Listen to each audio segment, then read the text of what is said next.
Okay. Kaisho, hello everyone. Welcome to Donostia. Let me begin introducing myself. My name is Imanol Galdos. I work for the city of Donostia at the Department of Culture, and it's a great honor to present this event. But unfortunately, I want to be honest with you. This is not my best day. It's not my best week. I have tested positive with COVID, and I really feel I don't feel very well. I have fever. I feel weak. So my presentation will be very short, and I would like definitely. First, I want to thank you all for joining us today. It's very exciting to have you here.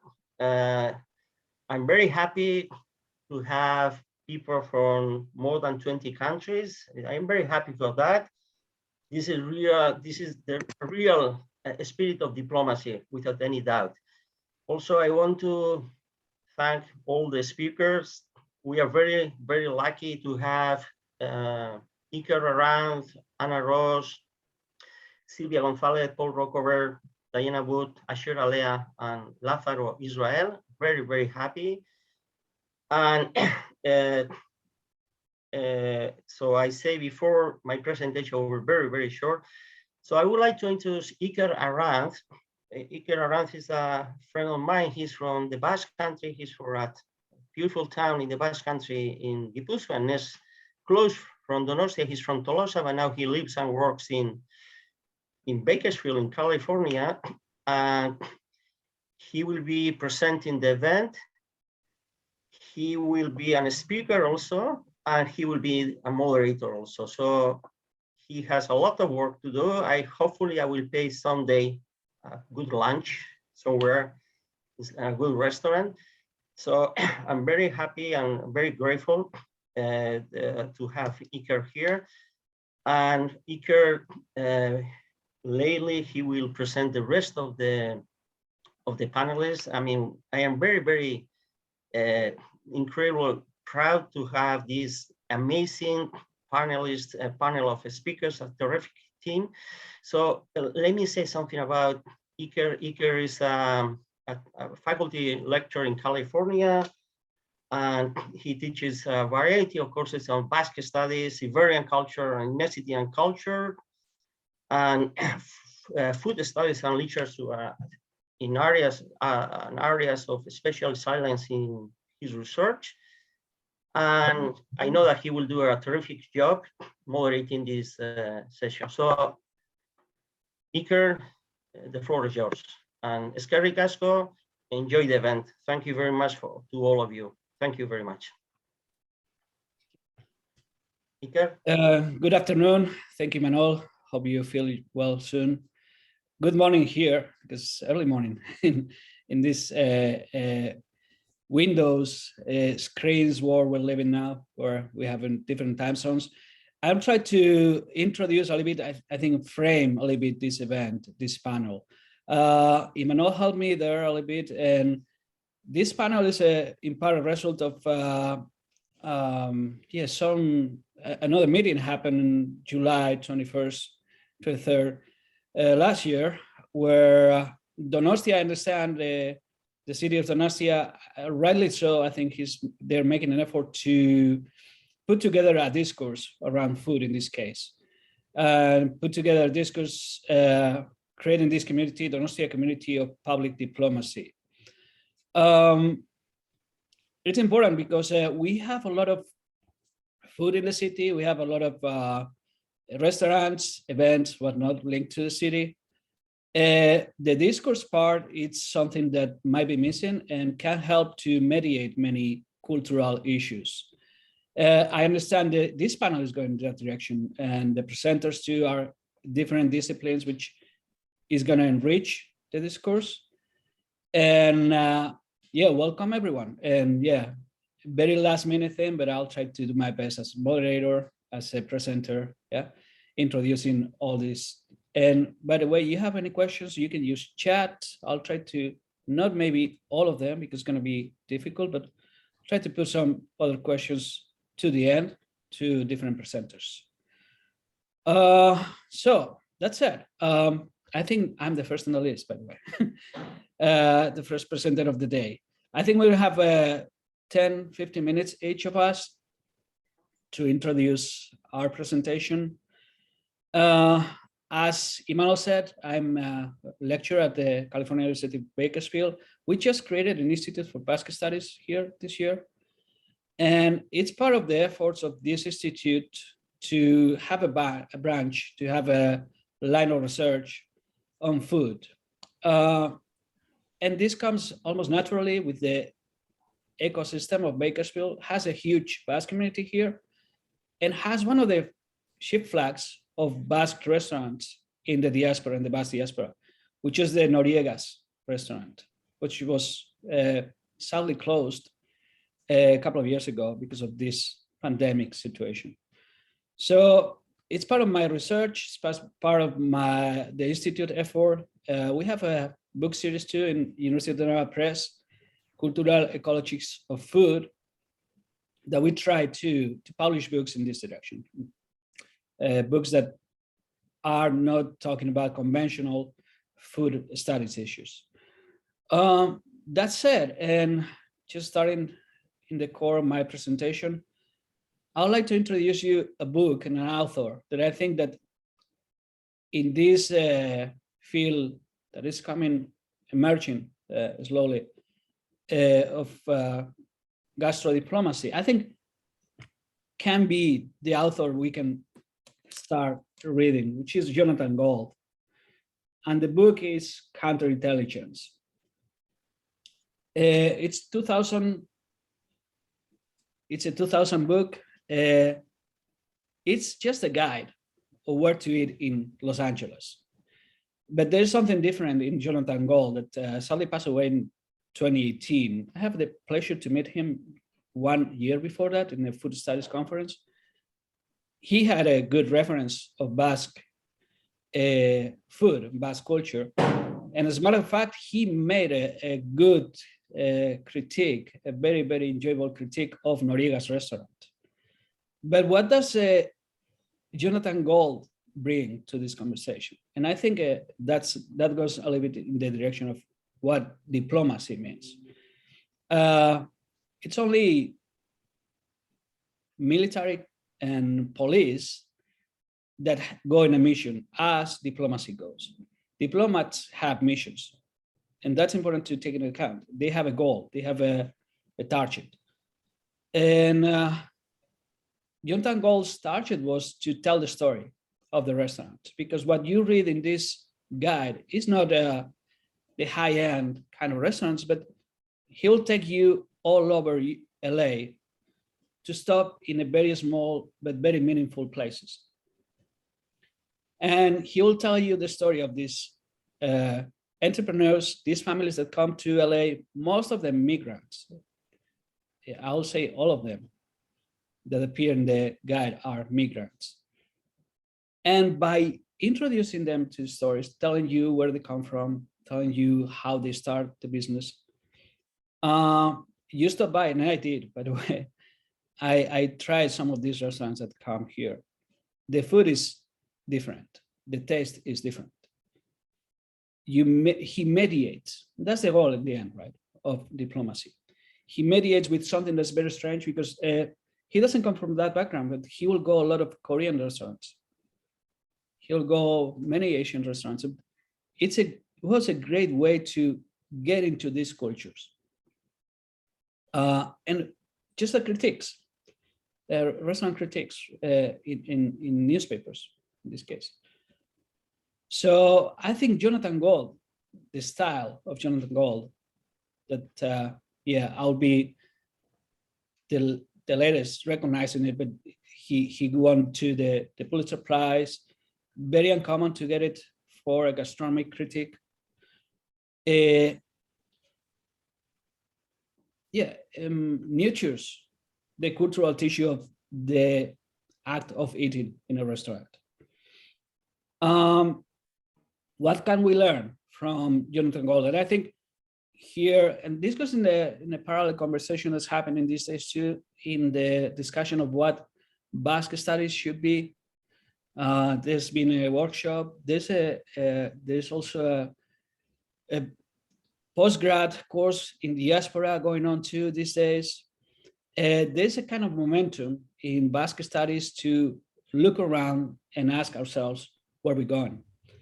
And this kind of event too, I think, adds to these big questions we're asking these days as scholars, as current people.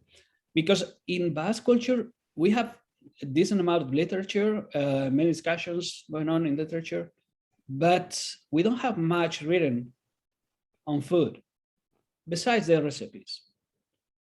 Food doesn't appear that much in our literature. And that makes sense in a way. It wasn't me who said, there was a very well-known writer that says that Basque have a very pragmatic side for some things and very romantic for some other important things too.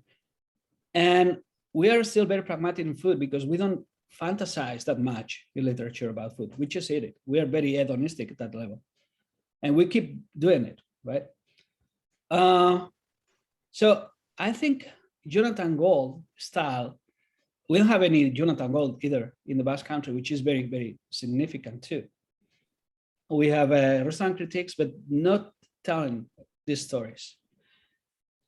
I think we're missing the opportunity, and I think this kind of conversation can open the window for Basque people to operate that level, to add, to fantasize about, and do it publicly, in books, in newspapers, telling more the stories of the places.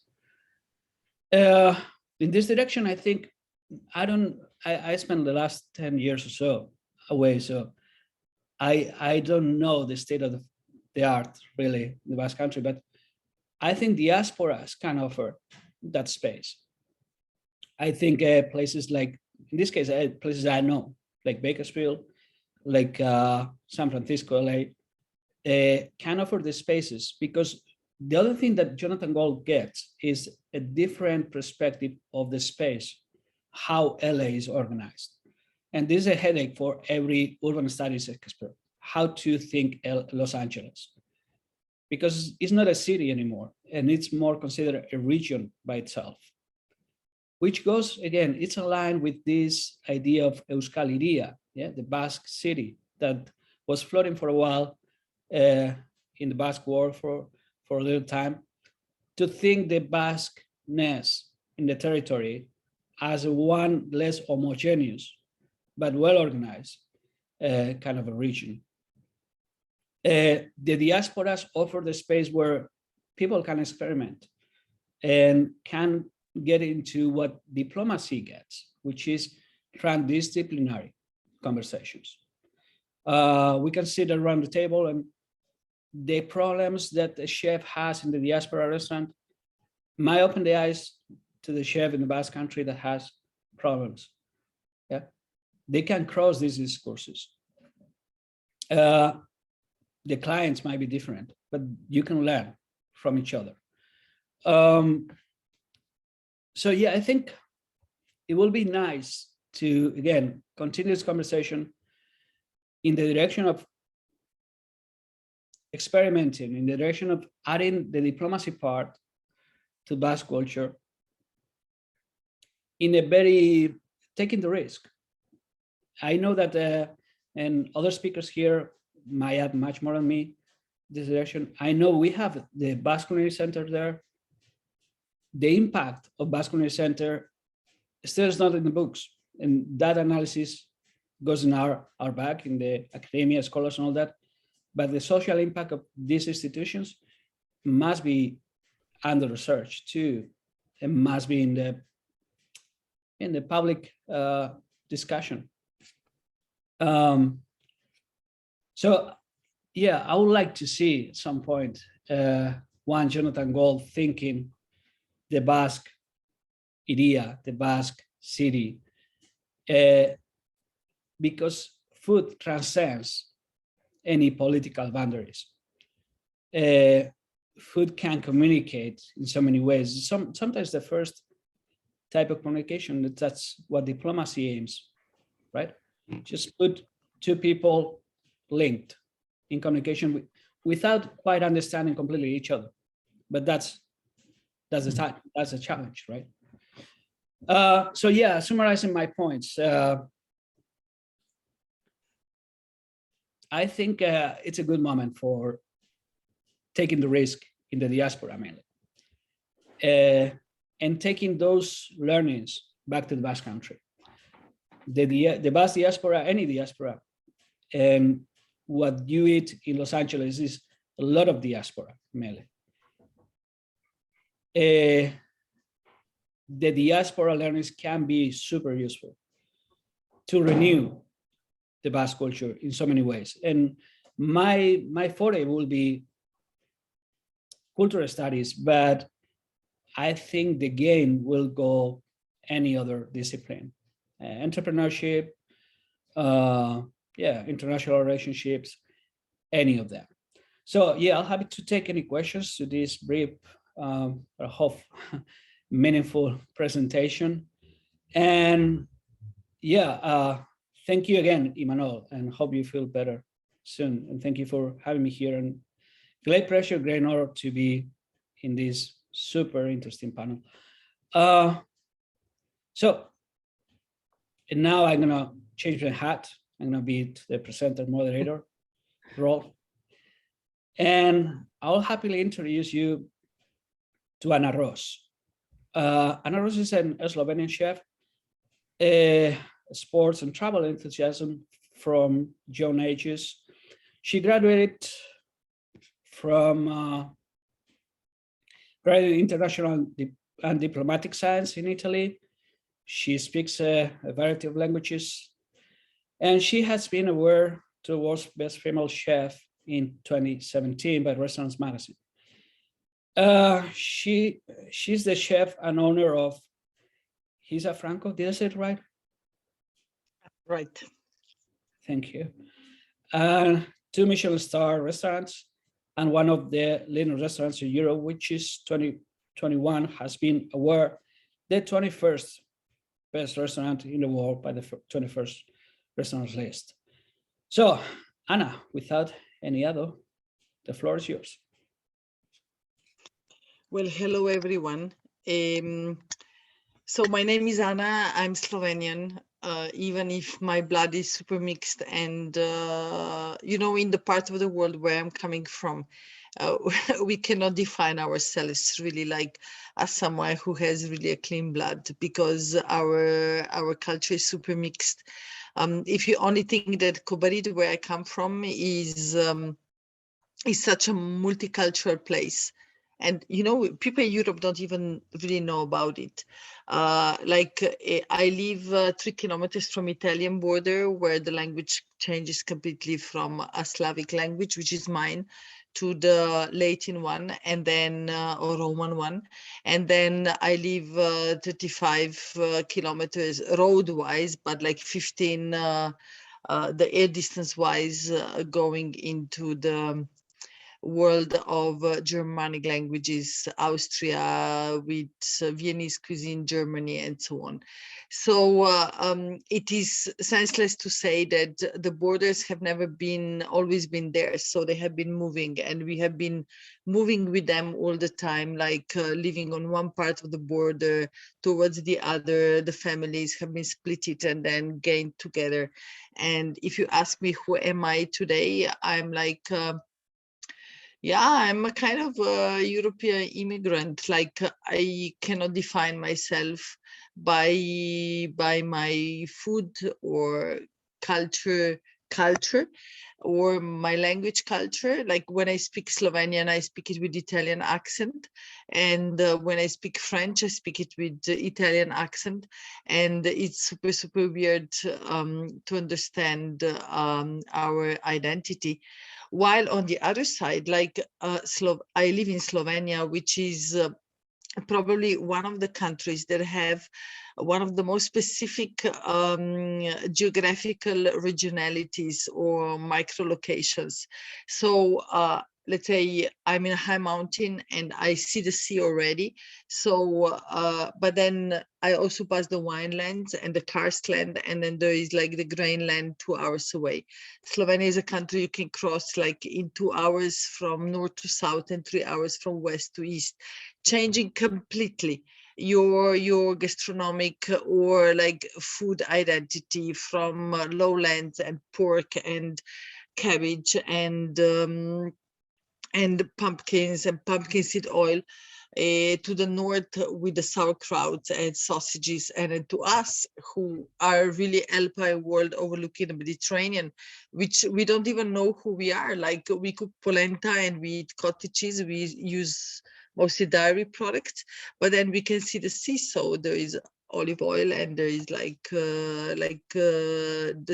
the seafood and products, and it's a kind of like a super weird mixture. So sometimes I'm trying to say like, who should give a hand to whom? Like, you know, nobody knows. Oh, yeah, I haven't introduced myself. First, like I actually am someone who is born in a very ambitious family, and I did linguistic high school. I did high-end skiing, like really, like I was in a national ski pool, but also contemporary and classical dance. And then when I finished high school, I somehow, yeah, tried to impose myself into my life. And but since in my family we have a lot of diplomats and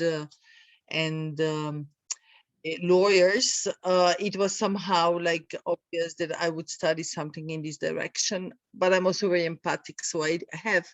So today I speak 7 languages, and I am I graduated on international science, scienze internazionali diplomatiche, international science and diplomacy, science. I'm officially not a cook, but a diplomat. But I never took over a diplomatic career because I honestly thought that I should more follow my heart than my profession. And since I fell in love with a local guy who was working gastronomy, I thought it's good to stay. Did I do a good decision? I think an amazing one. Like I started employing my knowledge in communication, because diplomacy is about the communication. It's empathy, it's understanding between different cultures, between past and future, how to like understand the things that are almost lost and integrate them into a future, a future of food, of a destination that nobody has ever heard about, or maybe even open the doors to a destination that can become something very specific. Now, if that is difficult to understand, yes, it is. Hisha Franco is not a place that is in a Basque country, which, guys, you are doing an amazing work and you are ambassadors for the food in Europe, for sure. Together with probably some a little bit more classical destinations, you surely have something that is always a reference, like, and where do I want to go and eat an amazing food? I go to a Basque country. Come on. I go to Italy, and maybe I go somewhere South Spain. Maybe I go to France, not even so much anymore. But like, do you go to Slovenia? I'm pretty sure no one of you will say, yes, I go to Slovenia to eat some amazing food.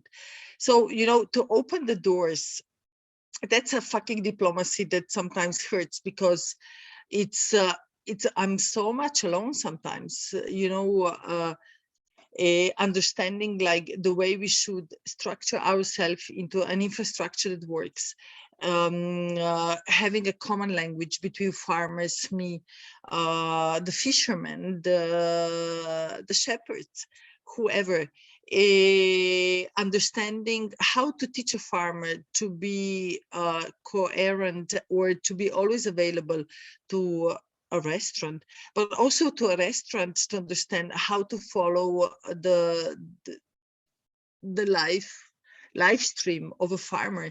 That's such a difficult work. And I believe that sometimes I'm very loud and I'm talking like to a minister of agriculture. I'm saying like, but you know what? I'm a chef, like, why should I do this work? Because it's a very difficult one. That's a full infrastructure that should be built up by someone else. But at the end, it's on me, because and then it's where my diplomatic skills come down on the floor, because I know what I need. When I know what I need, I know how to communicate it, and that is called the diplomacy. So it's a dialogue. It's not a monologue. It's a dialogue from both sides which needs to somehow come together.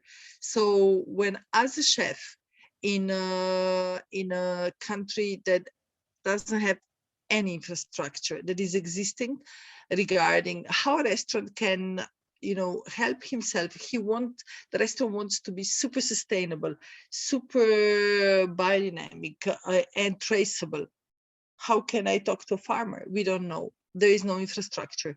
On the other side, the farmers are giving up because they don't know how to communicate to a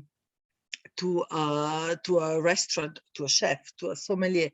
So I think, like, we messed it all up in a country as ours with amazing results, because at the end, like, you need a strong chef or someone who is available to put his back in the name of everyone and say, let's try to do this communication, and then try to do a real diplomatic work, and then start up a communication, or a startup communication between a farmer, a forager, or someone who is collecting, can you imagine, wild plants in a high mountain and making an amazing liquor out of it? Who is going to sell them to?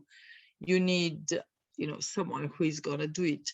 So today, I think, as I'm observing the world, the way it's going to, and the way it's growing, there is so much written,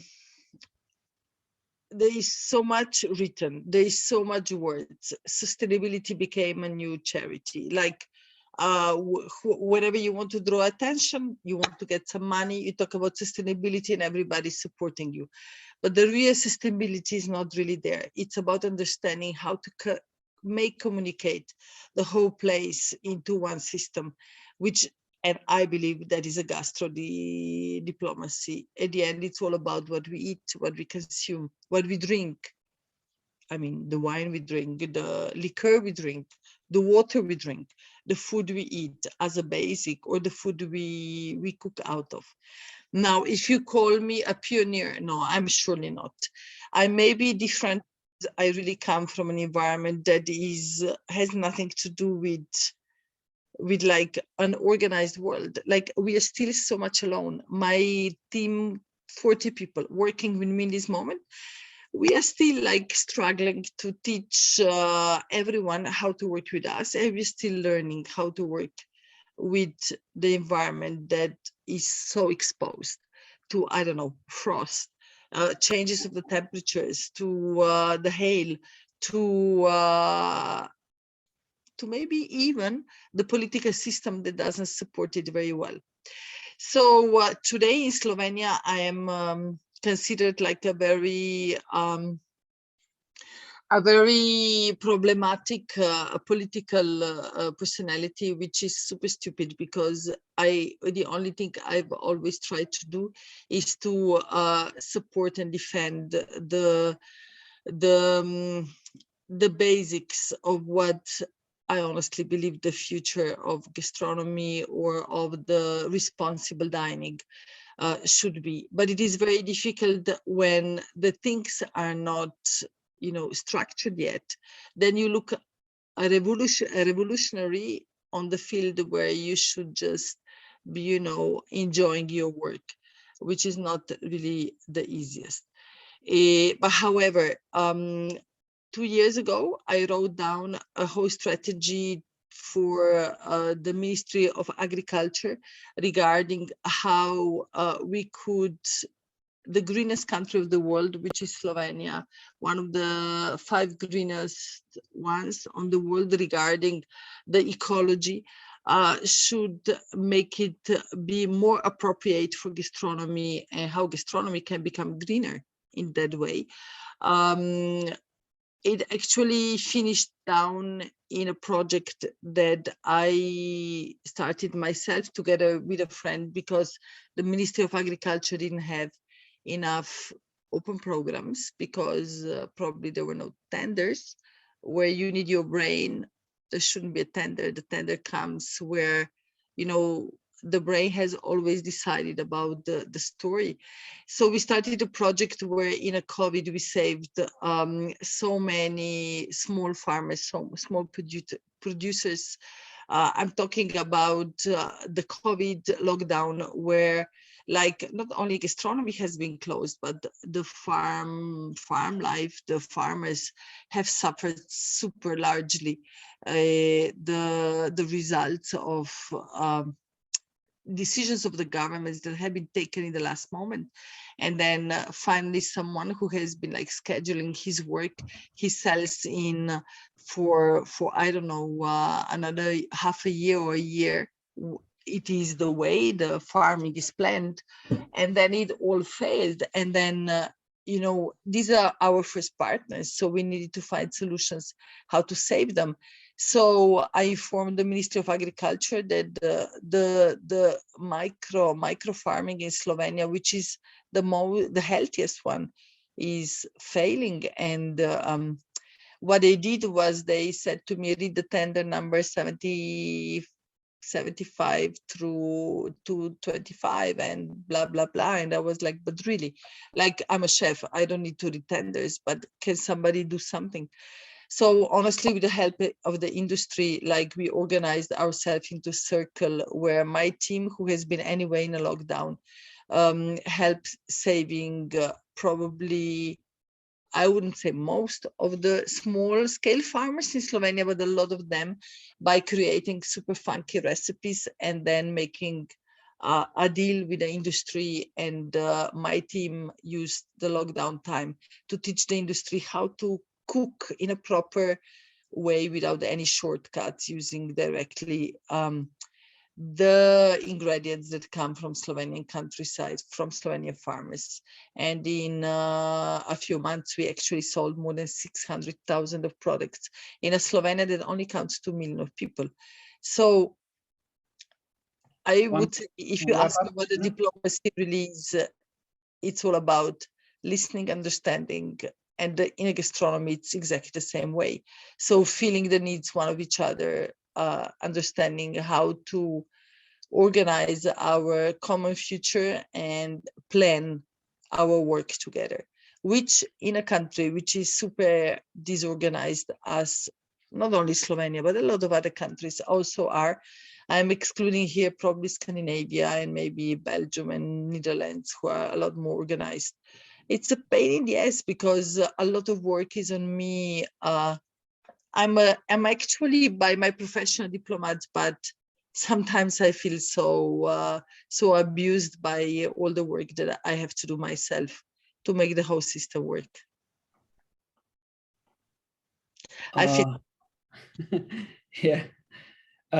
Thank you. And I had to be in the place that I have to, guys, give you warnings of minutes on that, because I just met you. You look really nice people, but I have to be the bad cop today. Super interesting presentation. I don't know much about the Slovenian culture, gastronomy, but this gave me a good picture of what it looks like and what is the position of a chef in that country to try to make changes.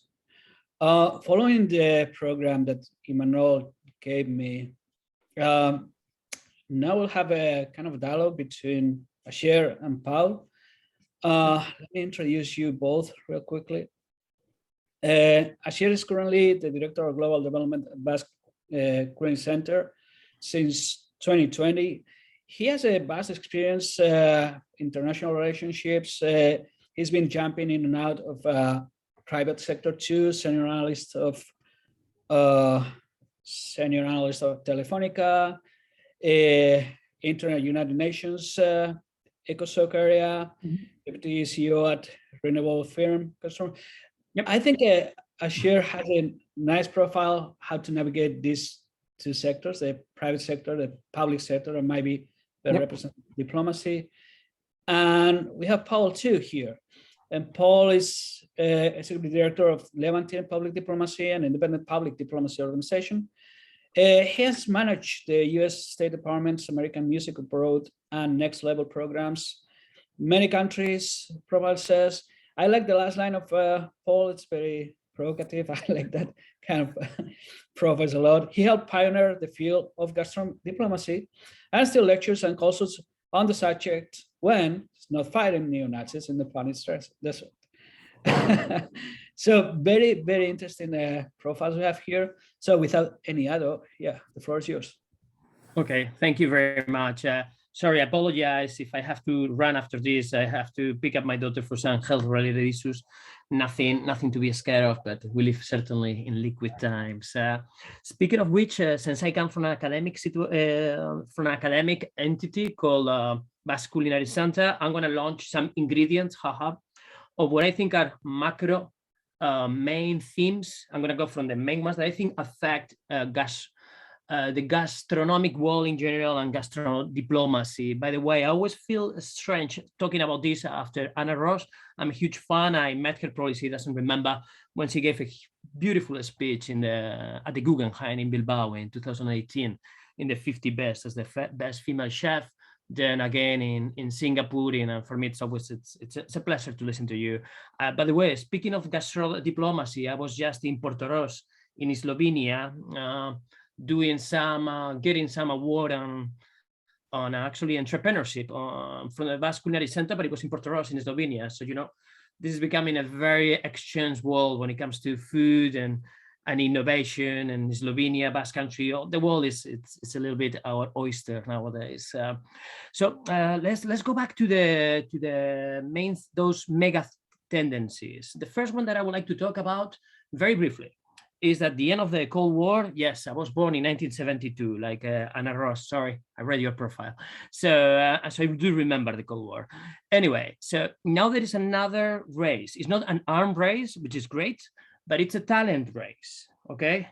All the geographies, all the superpowers or incoming powers are competing for talent. We are not competing on arms or weapons, which is good, but we're competing in talent. And you have to add something else to that. I don't know if you probably have had this a million times. The former Google CEO, Eric Schmidt, once said that there were 5 exabytes of information created between the dawn of civilization, that's from like 110,000 years ago, until approximately the explosion of internet around 2002, 2003.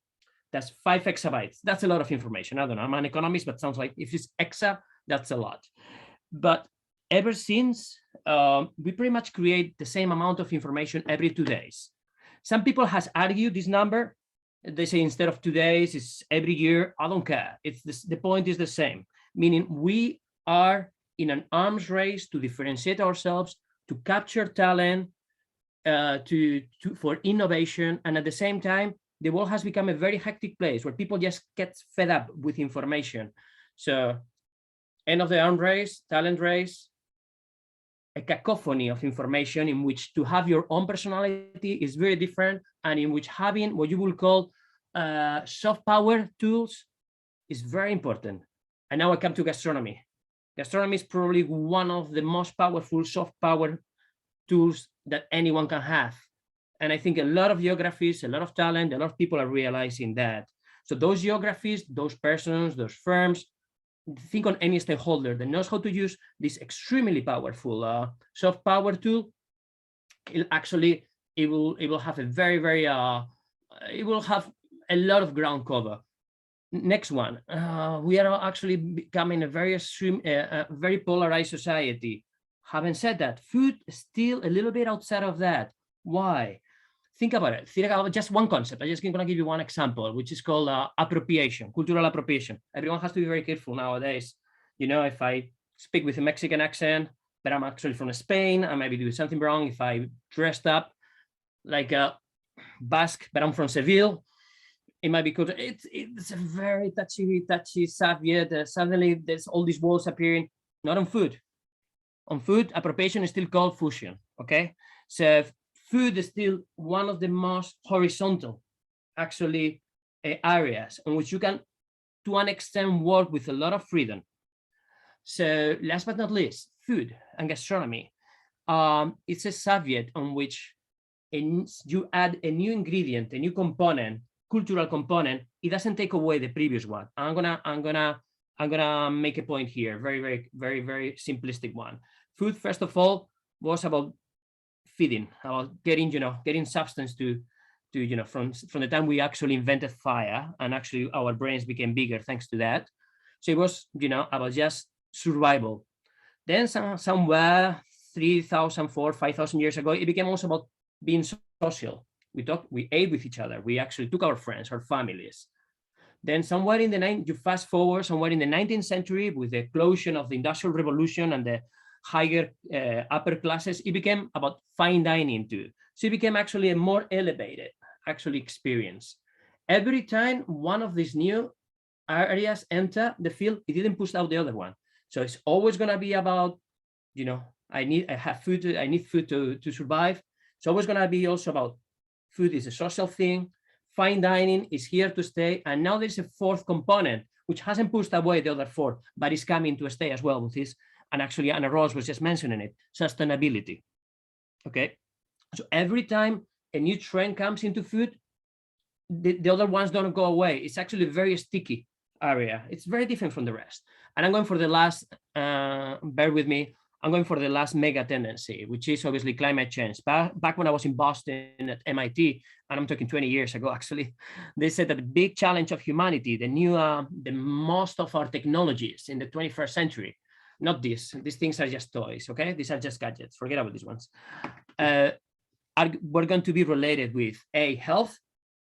This is before the pandemic, 20 years ago, okay? And climate change. Climate change is basically three things. Big three things. One, it's energy production, which is about 55% of our carbon footprint. That's why the first wave of technological disruption came on energy with solar power, wind farms, smart grids. Second one is mobility, which is about 18 to 20%. That's why the second wave of technological disruption started about 8 years ago after the energy one, with electrical mobility, hybrids, now it's hydrogen, etc. Last but not least, food. Food is about agroalimentario, as we say in Spanish. It's about 20% too. So those three waves, those three areas are going to define if we actually are able to save the planet or not. Having said that, food is very different, or it's slightly different from energy and mobility. It's a human need. I can live without energy to an extent. I can live without mobility, certainly, even better. But I certainly cannot eat without food. Two, it's a human experience. Food says who I am, my religion, my taste, my social tribe, my urban tribe, my car maybe, but certainly not my electricity or my energy. And last but not least, food for some reason has always been at the educational level been pushed away in every single civilization. It was a vocational training theme until very recently, in which some universities have emerged in the last 15, 20 years in the gastronomy area. It used to be perhaps agro, that's pretty much in the sensorial part. And on food, unlike in energy and mobility, you have to convince, because it's something that is my experience. So the sensorial part is very important. And there are not that many knowledge centers. There are not that many universities as there are in energy and mobility. So I gave you all these mega trends, food for thought. As Basque Culinary Center, we are only too happy to be now in this food revolution that is coming as a result of all these mega tendencies that I was just describing. We are a small university. For university standards, we have 120 undergrads every year. So that means for 4 years, university study, it's about 500 students, undergrad. Then we have about 250 masters and about 30 to 40 PhD students. We are moving also into R&D sectors. We are creating an investment fund. We are creating also an innovation center in 10,000 square meters in San Sebastian, which we're going to open in 3 years, and it's actually taking most of my time. The gastronomy open ecosystem, GOE. My daughter's name is Zoe.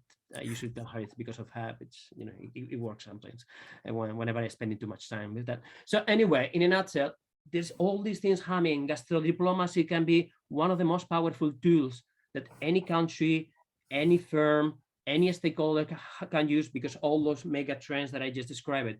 And us as the Basque Culinary Center, because we are only too glad that to be here, but also to collaborate with everyone, because I think food is going to be collaborative, unlike other sectors. By the way, when it comes to food tech, unlike other tech areas like cyber tech or etc., it's extremely, at least I don't know if it's mostly female, but almost mostly female, and that's what makes it also different. Collaborative. It's certainly not male-oriented. I'm talking about food tech, okay? Unfortunately, the chef world has to change a little bit. Still there, still to, yeah, you know that. Anyway, so glad to be here, and I hope that all this food for thought that I just threw into the discussion helped. Thank you. It's amazing to see how the mind of the common economist works. I'm always amazed with these guys, how they compartment all information. Pretty amazing. And the trends are super important, and yeah, it goes in the direction, like in the end, diplomacy is just rhetoric, but how powerful that is. So yeah, in this direction, I already introduced Paul. I thought they were coming together. There was a little confusion, but So actually mine piggybacks very well with that, what Asier just said. And we're going to come back to a couple of things, because you had mentioned originally about LA's role in the emergence of gastrodiplomacy. That's something we can talk about later, but there's definitely something connected to that. Anna was talking about something that maybe is worth coming back to, about, you know, the notion that food doesn't have borders, it has regions. And actually Slovenia did have a good branding campaign. It was Slovenia's love, so maybe we'll come back to that. Asier, I hope I'm pronouncing that right. I might not be. I apologize if I'm not. There's some good stuff to talk about, but I wish there was a little more peace in the gastronomy scene, because if you haven't read about the hummus wars with gastro-nationalism, or the dolma wars between Turkey and Armenia, it's not always as peaceful as it could be. But Paul Rockauer here, I'm one of the pioneers of gastrodiplomacy, and I'm happy to talk about this at length, not too long, but I'm going to give a little presentation to get everyone on the same page here. Hold on one second.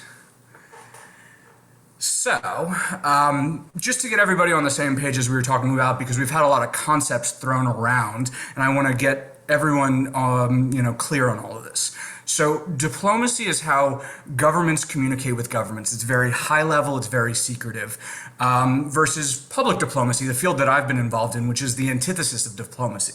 Public diplomacy is how countries or communities communicate their policies, their culture, their values. It's very diffuse, it works with foreign publics. It is the antithesis of diplomacy, which is very behind the scenes, very secretive. Public diplomacy is the intersection of communication and foreign policy. And then somebody else was talking about soft power. Soft power is the power of your influence. It's the power of your resources, your institutions, the models. It's the attractiveness of your culture and values. And something that forgive me if I'm mispronouncing your name, Asier, but he mentioned something of the touchstones of this. So public diplomacy understands you don't reach people through rational information. You reach them through emotional, trans-rational connections that comes through music and food and art and dance and culture, and in advocacy in terms of storytelling and the sharing of narratives. So gastrodiplomacy is a form of cultural diplomacy that communicates a country or a community, that's important to talk about in the Basque context, it communicates the community's culture, its history, and its heritage through its food. And so that's really kind of what underpins gastrodiplomacy as a field. Now, we've talked a little bit about, the history of food and its long-standing connections. And if there's anything you take away from my presentation, it's this comment from Frederick Kaufman that the history of the world is a history of hungry people. And in terms of the history of the world, you don't get much older than the Basque. I love the quote of the Basques. It said, before the mountains were mountains, before the rocks were rocks, the Basque were Basque. And so you don't get any more historic than the Basque. And I say this coming from an equally old tribe as well. Now, the role of food, as was pointed out, is the belly is the oldest signifier of wealth. In Egypt, there's a wonderful saying, a man without a belly is like a house without furniture. I love that quote. But gastrodiplomacy understands the role in which food has shaped the world that we know. I mean, ships were willing to sail off the known world in order to find cinnamon that was gold and spices that were silver and these things that sit innocuously in our kitchen cabinets today. And yet people were subjugated and enslaved over things that are so banal today that we sprinkle it in our dishes. So I think it's important that you understand the role that food has played in creating our modern world. So I'm going to go into a couple of the concepts here that underpin gastrodiplomacy. I'm not going to get into all of these, but in the field of gastrodiplomacy, you have what is culinary diplomacy. So culinary diplomacy to gastrodiplomacy is what diplomacy is to public diplomacy. Culinary diplomacy is the role of cuisine in diplomatic pursuits. It's how you use the proper use of cuisine in diplomatic protocol. So what you would feed to a formal head of state, to if the Queen of England shows up, what are you going to feed her and what is appropriate? And it's making sure that you use the proper diplomatic protocols, because if you do it badly, like for example, the Prime Minister of Japan visited Israel, and the Prime Minister of Israel fed him a chocolate dessert in a shoe. And if you know Japanese culture, you know that there is no bigger faux pas than having a shoe on a table. And so good culinary diplomacy understands that role of food in the diplomatic process. I'm not going to get into that, but one aspect that I'm going to return to, one bit of culinary diplomacy, is the successful lobbying that countries have used to get their cultural intangibles on the UNESCO cultural intangible list. And I'm going to come back to that one later. The other side of the field, which is a part which Anna Ross is quite connected to, social gastronomy, or the people-to-people connections that's created through food, that's using food to address social issues. So sustainability, integration, immigration, finding ways to create communal connections through food. Some good examples of this: Jose Andres of World Central Kitchen, David Hertz in Brazil, but using food among people-to-people connections to deal with bigotry, xenophobia, trying to integrate refugees, things like the Refugee Food Festival. I'm not going to talk about that as much today, but we can come back to that in the discussion. What I'm going to talk about is the field I helped launch, and that is gastrodiplomacy. So gastrodiplomacy, what is it? It's an understanding that, as James Beard said, the famous American chef, food is our common ground. It's a universal experience. It is this connection between food and foreign policy. It is, as I mentioned, understanding that you don't win hearts and minds through rational information, but emotional transrational connections that come from things like cuisine. Because we have this Proustian understanding of that taste and smell are most closely linked to memory and nostalgia. We are transported back to these spaces of which, we tried these foods, we were in these places. This is what's linked to our memory. So gastrodiplomacy uses a nation's culinary delights to help raise the culinary nation brand. It helps increase the soft power. And it is not just a one-off campaign. It's not just having a cooking show somewhere, but it's a concerted public and cultural diplomacy campaign working with multiple stakeholders in government and often private sector partners, backed with financial investments to raise the culinary nation brand status. And it's an understanding that you can use restaurants as forward cultural outposts. It's, the notion that flag will follow fork.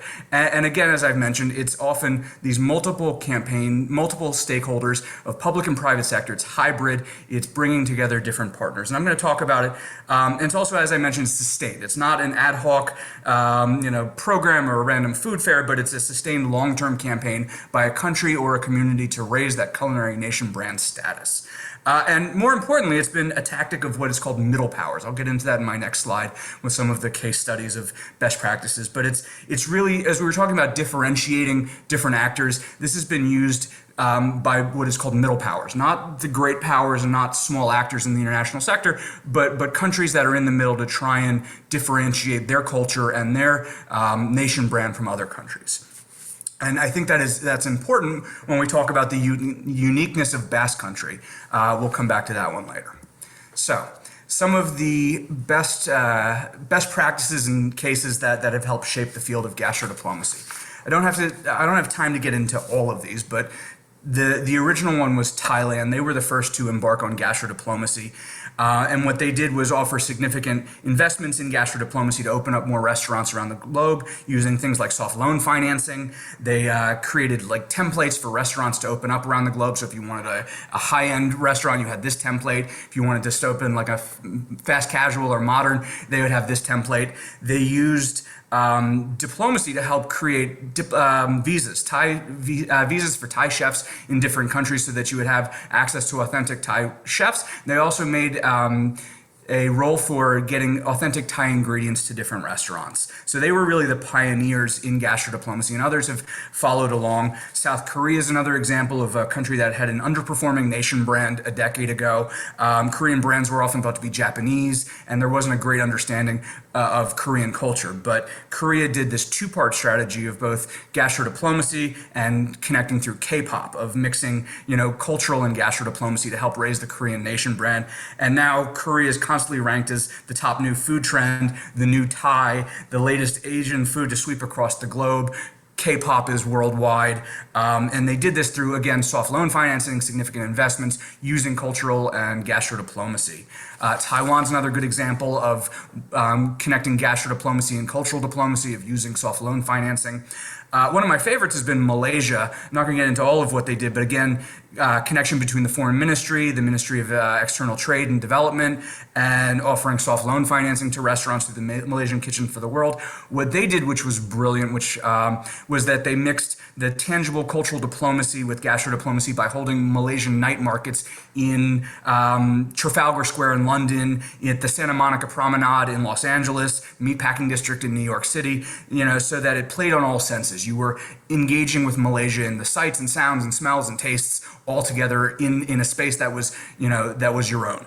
And they also, one thing that I don't have a picture up here, they supported a food truck, which I thought was brilliant at the time. And then Peru, so that lest you think this was all countries in Southeast or South or East Asia, Peru is one of the best gastrodiplomacy campaigns. Connected all sorts of stakeholders in Peruvian government, APEGA, the Peruvian Society for Gastronomy, investors, top Peruvian chefs, cultural figures. They even set up an institute for gastrodiplomacy. And one of the things that Peru did related to the Basque case study, which we'll talk about in Donostia, is that they helped get Peruvian food on the UNESCO cultural intangibles list. They actually used diplomacy to get Peruvian cuisine up in UNESCO. So these are all middle powers that were helping to use gastrodiplomacy to help strengthen their nation brand. And then I'm also going to talk about the U.S. diplomatic culinary partnership, and because this is relevant to Spain and to Donostia, to Basque Country as well. The reason why this one is relevant is because everybody knows American food. It's pizza and hamburgers and all that other schlock.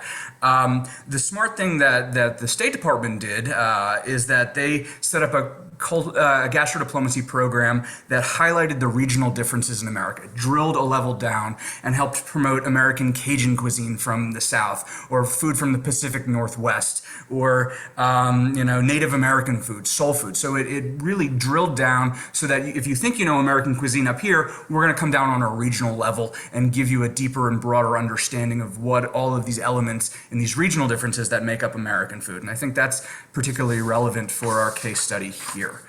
So, concepts and gastrodiplomacy recommendations for Donostia, for Basque Country. I mean, as we've said, there is no more unique place in the world than Basque Country in terms of language and culture and heritage and food. So what I would say, there's a concept of what's called paradiplomacy. Paradiplomacy is how sub-state actors, communities, cities, regions help do diplomacy, public diplomacy, gastrodiplomacy. Now, if you talk about Spain's culinary nation brand, I'd say it's probably a little above average. It's good, slightly above average. If you ask your average random cosmopolitan, what are the elements of Spanish food? You would get tapas, sangria, maybe paella, but you won't get a deeper appreciation of all of the regional nuances and the differences. And this is where it comes into play of Basque Country, and specifically Donostia, promoting gastrodiplomacy, promoting the cuisines, the pinchos and zacali, and doing direct targeting at other places, looking at where are the biggest areas of tourism for Basque Country, for Donostia, and trying to up that by reaching out, projecting that forward-thinking gastrodiplomacy in certain spaces, and bringing together multiple stakeholders of tourism boards, of the foreign ministry, of local government, to try and promote this, in a more holistic sense. And then we were talking about the Basque diaspora. There's a conversation I had with Imanol. One of the ideas that I would love to see is highlighting the Basque diaspora and the role that the Basque diaspora has had in creating culinary culture in different places. So in Argentina, in Peru, in Chile, looking at what has been the Basque influence on the culinary scenes in these places, and helping educate what is traditional Basque cuisine, and taking a step back and looking at what has been a fusion of Basque cuisine in that local context. I also was talking about the culinary diplomacy. I think it would be wonderful to get Pinchos and Zacatli on the UNESCO cultural heritage list, but then this gets a step back of needing the cooperation. You need multiple stakeholders. You need the role of the country of Spain to work with the region to help get Pinchos and Zacatli to get that on the UNESCO list. And so some of the mini lessons to pull out for Basque country here. One is the notion of regional branding in a Spanish context. I know that, I don't want to sound diplomatically naive. I know that Spain sometimes has some issues with regional stuff, and I don't want to, sometimes has some restive regions, but here's the public diplomacy side of things with that. To do good gastrodiplomacy and good place branding, you need cooperation of multiple elements and actors. And that cooperation and collaboration in regional promotion is different than what's been going on with some of the jockeying in the region. So you need that cooperation if you're going to get the foreign ministry, the tourism ministry, and local governments to work together to figure out how to do good gastrodiplomacy in promoting Donostia, in promoting Basque country, in promoting different regions of Spain, so that people get a broader understanding of what is the Spanish culinary brand through that regional promotion. And then the last thing I'll say, and I'll hand over, is cultural diplomacy is not public relations, it's not PR, it's not branding one particular item. It's a holistic educational experience. And I can get into more of that, of the work of cultural diplomacy, how you take the market out of it. But it's an understanding that this is not about the market and selling, but educating. And so it's a different concept there. So with that, I'll say eskerrik asko, and thank you for having me, and I'm glad to answer any questions as we move forward. Eskerrik asko, Paul. A super interesting presentation. I think everybody's adding from his own discipline. It was a great pleasure to really have a more exact definitions what is what in this discussion. I'm going to make a quick footnote. You might find it interesting. There's a reference in Gastrodiplomacy, maybe very early, that combines some Basque elements and some Spanish elements happening in the 1900s, right when they were changing the century. They're proposing olla podrida, the dish, as a national cuisine. And at some point, even the king offers that. And there are two Basque elements. You want to look it up. That happened, but was very brief and was very punctual, but interesting too. So yeah, continue with the program. I'm going to introduce you to Diane Dodd. Let me check my thing here. Diane, she's the president of the International Institute of Gastronomy, Culture, Arts, and Tourism, and co-founder of the European Region of Gastronomy Award that has grown into a World Region of Gastronomy platform. The award is an instrument to support regional development by highlighting distinctive food. She's been taking part of these initiatives, some of them together with experts from growing world platform of regions and gastronomy. She has pioneered the Young Chef Award, the Food Film Menu, the Local Food Gift Challenge, and the Top Visitor Experience. So Diane, happy to have you here, and feel free to join the conversation. Thank you so much, and thank you for inviting me here. I'm going to try and share my screen now, I'm hoping, if I can. Let me know if you can see it already. Can you? Yes, good. Okay, I'm quite happy to come after Paul because I've got quite a few disagreements with Paul, so we're going to have to sit down and over a meal and have some gastrodiplomacy discussions. But I think it's because I come from a different sector. Originally, I come from the cultural sector, and we've talked about cultural diplomacy for many years now. And in fact, if you look at the Goethe Institute or the British Council, they don't talk about cultural diplomacy anymore. It's very, very old-fashioned to talk about cultural diplomacy. Because why? Because cultural diplomacy was the act of winning friends and influencing people by how wonderful your culture was, in order to lay the foundations then for the hard discussions of trade and negotiation. And it was very much a branding issue for nation states. It was very much a kind of a we're also powerful and will influence you proposal. So many countries are moving away from the idea of cultural diplomacy, and they're moving more towards the idea of cultural relations. And I think that ties in with what a lot of us have been talking about, and also what you referred to, Paul, about public diplomacy, about the kind of softer conversations and relations and the development of shared values and principles and collaboration. So I think we're on the same lines. It's just that because for some time now, I haven't used the term diplomacy for those connotations that it has. I'd much prefer to talk about gastro relations or fusions. And I think Anna Ross was, referring to that in starting and saying, I don't have pure blood. Well, probably none of us have pure blood. I mean, we are fusions also. And I think this is a wonderful thing that we have. So what have we done when we were talking? We started to develop the award, the European Region of Gastronomy Award. The first thing we did was we brought regions together and we said, is this an award that you would want? And if you were to have this award, why do you need it? And what would you use it for? What is your intention? Because from our institute, we're a non-governmental organization. We want to be there for public good, not for just for branding or export, which can quite often get tied up with gastrodiplomacy, as you were mentioning it. So we wanted to have a higher value, and so when we started talking with the regions, and they themselves came up with the role that they wanted the region of gastronomy to take. And the award means that it's an award not just for great gastronomy, because we can argue that in every region, in every corner of the globe, you could find great gastronomy.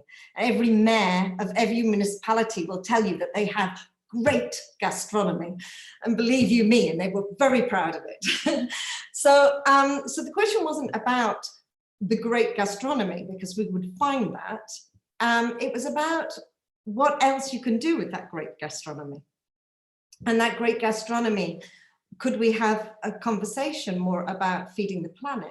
And how do we feed people who, unfortunately, 20,000 people plus die every day of hunger still in the world, which is a disgrace, an absolute disgrace. So can we have a conversation about that? Does that fall into the lines of your conversation about gastrodiplomacy, or are you only talking about branding a nation state? Do you see what I mean? So there's huge questions that we need to be also thinking about. Our regions also said that they wanted to talk about developing jobs and community and employment, but not just in export, in balanced and sustainable tourism, because we also work with regions that have over-tourism, and there's huge questions about that and about the sustainability of flying in tons and tons of food to feed the millions of tourists that suddenly take over an island and in certain periods of the year. So that, they wanted to have a new look at things like that. How do you have balanced and sustainable food tourism? They wanted to talk about education. There is rising obesity in most Western countries. So they wanted to deal with that, especially those regions that have seen rising tendencies towards obesity. How do you get young children to know about where their food comes from, to appreciate where their food comes from, and still be able to cook? Because for many of them, their parents don't cook anymore. So how do you re-educate a whole population in farming, cooking, and so on?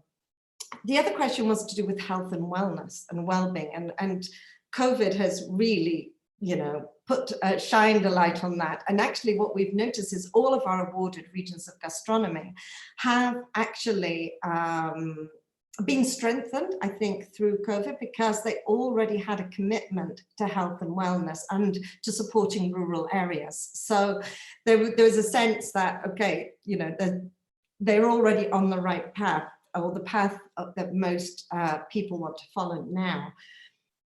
So these were kind of the values and the principles that started underpinning the award, which was went much beyond the idea of just branding a gastro-tourism destination. And what's been really, really positive about that was that the region said, we don't want the award for just 1 year. You know, what's the point of that? We want a legacy, and we want to work together, and we want to share knowledge, and we want to promote each other. And so what has been, for me, I think the most gratifying part of my job is just been watching how the regions have come in, maybe principally at first with the policymakers who said, oh yes, you know, we want to be known as a European region of gastronomy. So, you know, that's really positive for me and for win me votes. And then how, as more and more stakeholders got on board, because we forced them to work together across different sectors to develop their program of events for their award, how everybody came to the same kind of conclusions that we've been doing. We're not, you know, massive, great, big, fantastic experts. No, everybody comes to the same conclusions. We need to look after our food systems. We need to go back to natural farming. We need to create an awareness about how to cook and use what is very special and unique to our territories. And so it moved away from a diplomacy or relations that were related to promoting my region to being more about collaborating, sharing, and developing an understanding about really what our needs are. And so I can tell you a little bit about some of our joint projects and how those developed, because these were projects that were developed between the regions for each other, because they had all identified the same issues. So we had the European Young Chef Award, which it started off as just an acknowledgement that we need young people to start promoting plant and animal varieties that are specific to those territories, because if we don't use those plant and animal varieties, we stop using them, they will cease to exist because people will stop producing them. And so what we wanted to do was to create a system whereby young chefs, very promising, the most talented from each region, would come together, and we would talk about how they would innovate on tradition, how they would resuscitate old recipes, but in a new contemporary way that would be appealing to new audiences in fine dining, and that they would become ambassadors for the future. Then we also identified that one of the biggest issues in the regions is the lack of storytelling, or the lack of expertise in storytelling, because we have wonderful food, sometimes not packaged very well, and certainly not explained very well, because what's the point of me going to any region in the world and going into a hotel and opening the minibar and I see, well, I'm not going to mention which chocolate bars and which soft drinks, but you know them, and because they're everywhere. And so I wanted to taste the food of the region that I was in.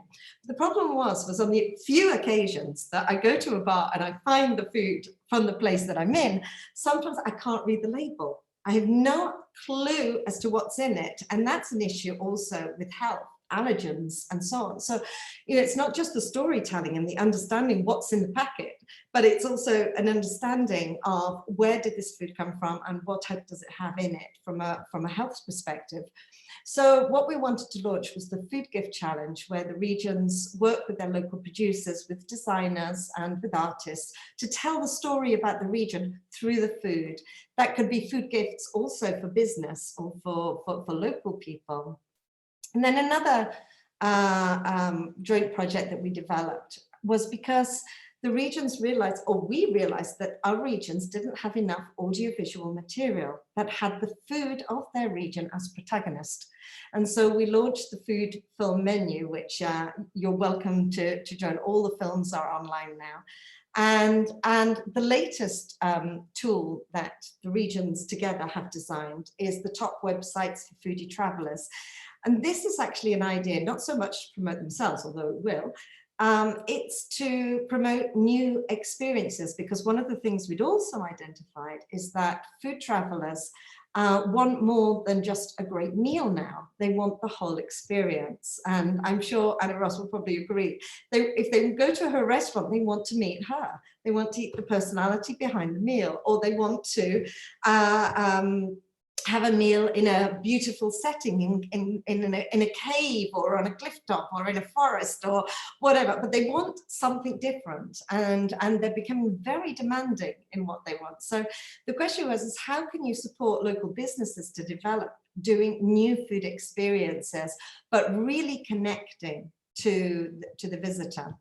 And on the last point was that one of the things that we identified also was that if we can get this right, we don't need more tourists. We don't need more bums on seats or more heads on beds, as they say.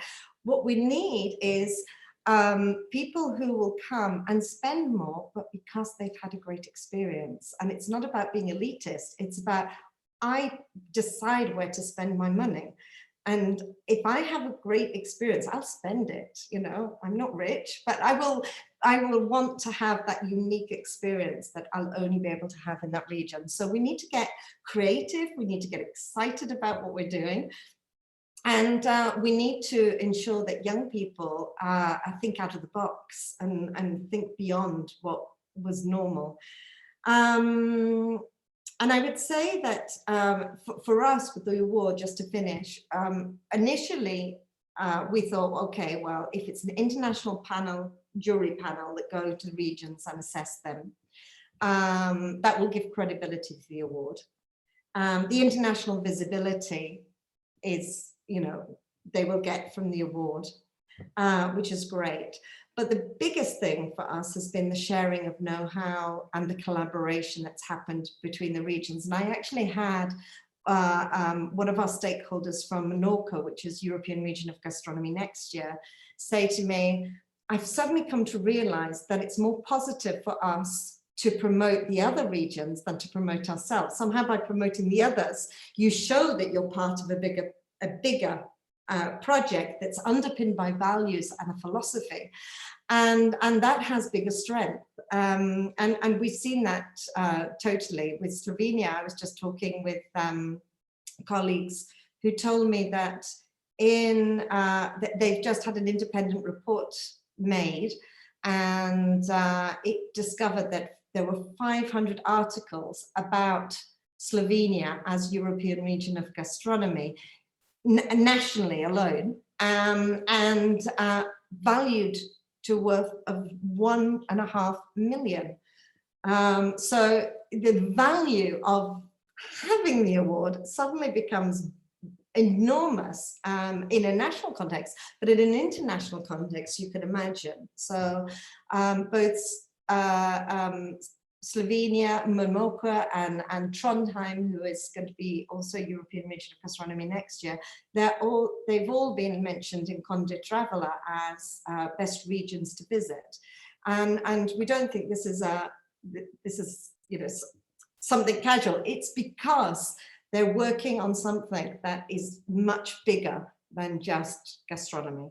So I'll leave it there. But just to say that now my board has opened up this project to the world, which is a huge, huge challenge for me. I need all your support to help this happen. But we're looking now for regions across the world that want to also work and join together in cross-marketing one another and sharing information on how to become more sustainable. So everything that we do is based on sustainability, principally to support plant and animal varieties, which obviously supports our ecosystems, but also to reduce plastics, reduce food waste, etc. So we're, you know, more than happy to hear about regions that are working in that direction, and that, of course, have great gastronomy. Thank you, Diane. Again, super interesting intervention. I can see from my perspective of trying to maintain some neutrality as a moderator, but I can see some discrepancies between different perspectives here, which makes the dialogue even more interesting.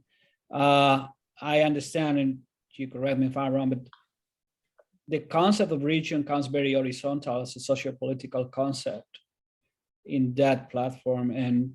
And when you were talking about film and food, very quickly, the platform, the movie came to my mind as one of the most interesting movies that puts food as a very radical concept in the table. Yeah, continuing, I think I have my own questions already, but I invite everybody that wants to make some questions in the end, type on chat or something, so we can ask any presenters towards the end. Continuing with the program, now Lázaro Israel Rodríguez is going to be talking. Lázaro is a founder of Transformatorio, an international consultancy of creative governance and sustainable transformations.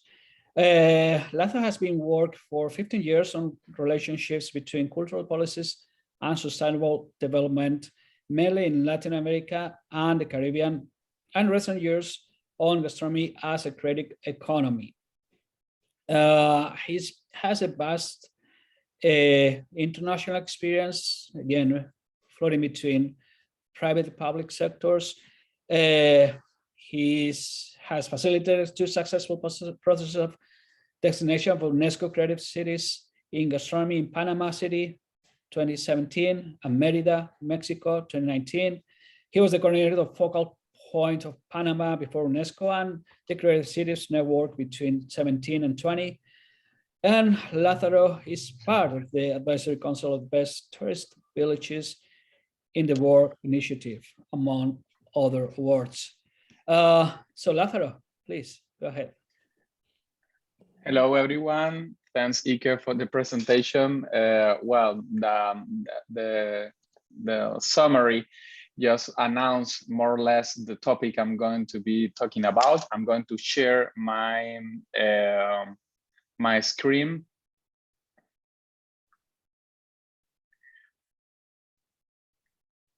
Okay.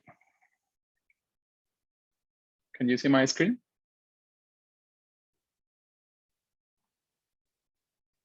Yeah. Yes, a minute. Well, I'm going to speak about what I call gastro cooperation. It's a term I'm coining based on the work I have been doing.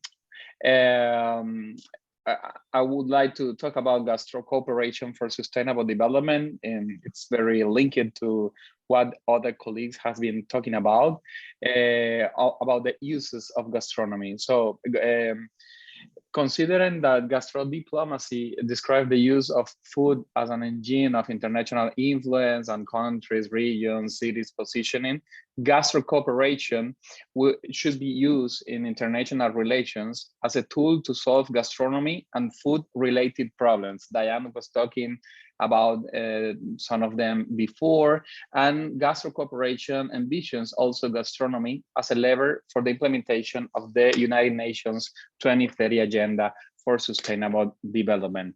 My question is, we're talking about gastrodiplomacy because gastrodiplomacy is part of international relations. So how can gastronomy and food be mobilized as a sector, practice, and process to contribute to 2030 Agenda goals? So I think that gastro cooperation, this approach, is a way to energize gastrodiplomacy traditional approaches. We have to keep in mind that foreign affairs ministries and subnational governments have developed agencies and departments for international cooperations recently in some countries. Most of the gastrodiplomacy actions are held by cooperation offices as cultural, touristic, or economic promotion. But gastro cooperation connects with global priorities. It's tried to focus or to make a drift from the power to influence to the power to transform. And of course, it takes into account internationalization dimension of gastronomy. There are a lot of institutions like the United Nations Food and Agriculture Organization that have been discussing how interconnected is the achievement of the Sustainable Development Goals with the food-related issues. For instance, in poverty, almost 80% of poor people live in rural areas. Although there is one SDG, the number 2, dedicated to zero hunger. It's and Diane talked about this. We produce food for everyone, yet almost 800 million go hungry. So, and there are a lot of SDG that has to be with health, that has to be also with sustainable agriculture, linking to clean water, or the case of rural investment in agriculture, linked to climate action or life or land. Well, the gastro cooperation, it's to me it's very interesting to speak about this in the cooperation style narrative or software. It's how gastro cooperation could impact planet, people, peace, partnerships, and prosperity. These are the 5 areas of the United Nations 2030 agenda, and I'm going to illustrate this shift from gastro diplomacy to gastro cooperation for sustainable development through 3 practices that have been involved as Iker presented before. The UNESCO Creative Cities of Gastronomy Network, Ibercocinas, and the Ibero-American Plan for Gastronomy and Food. So I have been involved in the design of this or representation of the formulation. In the case of Panama and Merida, Mexico, I was in charge of coordinating the designation process. Also, I was the representative of Panama at Ibercocinas and former president of the Intergovernmental Committee. And I have been working for 3 years in the design of the first Ibero-American plan for gastronomy and food that was approved yesterday. So it will be announced today. And I'm going to not speak directly about this, but I'm going to mention. In the case of the first, talking about public diplomacy and the diversification of actors involved in gastrodiplomacy, or the links among cultural relations and gastronomy, I would like to focus the first case, gastro cooperation between cities. The first example has to be with the UNESCO Creative Cities Network that was created in 2004 to promote cooperation with and among cities. It focused creativity as a strategic factor for sustainable urban development, linked the SDG 11, but how gastronomy is used to achieve the SDG 11. Actually, there are 295 cities reaching 90 countries, and 50 of them are creative cities of gastronomy that have been growing through the years. It's an instrument of city branding, diplomacy, but also planning and cooperation. Well, I'm not going to give example, but those are right now the UNESCO Creative Cities in gastronomy, and you see how this platform is an example of cultural diplomacy at multilateral level, but at the same time focusing on cities and local governments and as stakeholders and local point. It goes from Gaziantep's focusing the pistachios, or I don't know, Puerto Viejo, Popayán, that was in Colombia, that was the first city awarded with this designation, or Saleh in Lebanon, Parma, and Paraty. The most interesting thing in this model is that cities are not focusing on a special element, or it's not about like other practices like the intangible heritage in UNESCO linked into the 2003 convention. This process of a UNESCO creative city has to be with the 2005 convention related to cultural diversity. What do cities how do cities, UNESCO creative cities, gastro cooperate? They share experience, they participate in pilot projects, they contribute to professional and artistic exchange, they take part in studies, comparative studies, research and evaluations, they promote policies and measures for sustainable urban development through gastronomy, and also they share all the time among all the rest of the cities. So it's a way also to connect with same scale stakeholders. Another example of gastro cooperation, but focusing a regional approach, the Ibero-American space, but from a sectoral instance, like the cultural sector, is Ibercocinas. Ibercocinas has been founded in 2014.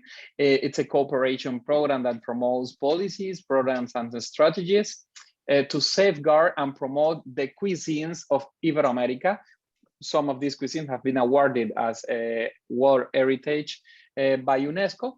And the focal points in this case are the departments of intangible cultural heritage at ministries of cultures from Argentina, Chile, Colombia, Ecuador, Mexico, and Peru, that are the countries that are currently part of this mechanism.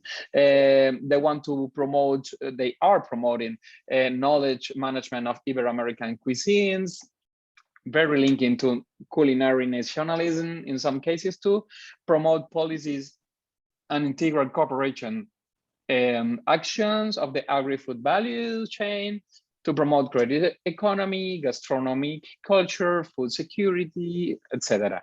And of course, this is part of the way that the cooperation mechanisms contribute to internationalize Ibero-American gastronomy. One of the most remarkable achievements of this mechanism, it's been the Ibero-American Fund for cuisines for sustainable development. In this year, it has 2 editions. I was in charge of leading the process to design the fund. In 2020, there was a launch, and 2021, this mechanism has awarded 15 projects with 2,000 seed grant to promote their cuisines at local level. It seems to be very low, but in the reality of more Latin American countries, it's a very good contribution to support civil society-led projects, to support traditional cuisine approaches, and to promote the social value of international exchanges. These are examples, but I think it's very interesting a process of gastro cooperation with a regional and a systemic approach to sustainable development. We have been working for 3 years. I've been the consultant for this for the Ibero-American General Secretariat, the Ibero-American Plan of Gastronomy and Food. It's a cooperation scheme aimed to position in gastronomy and food as a driver and enabler of sustainable development goals.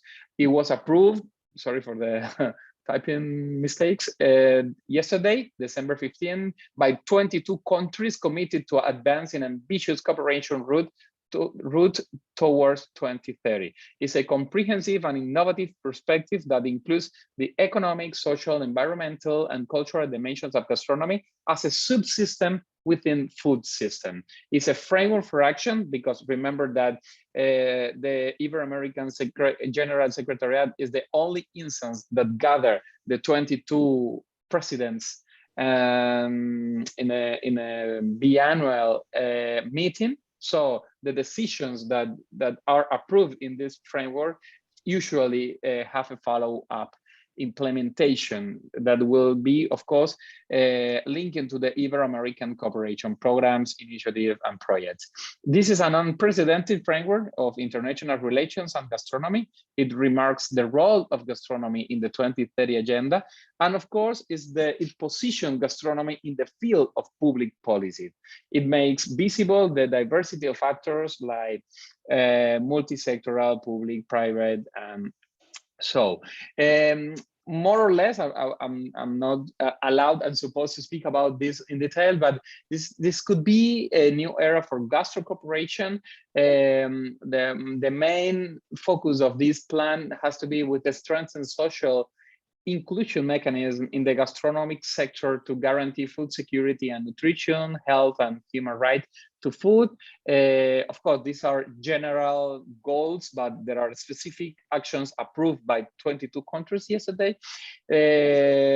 Focusing prosperity, it want to improve the institutional and people capacities of the gastronomy sector, as an engine of inclusive economic development.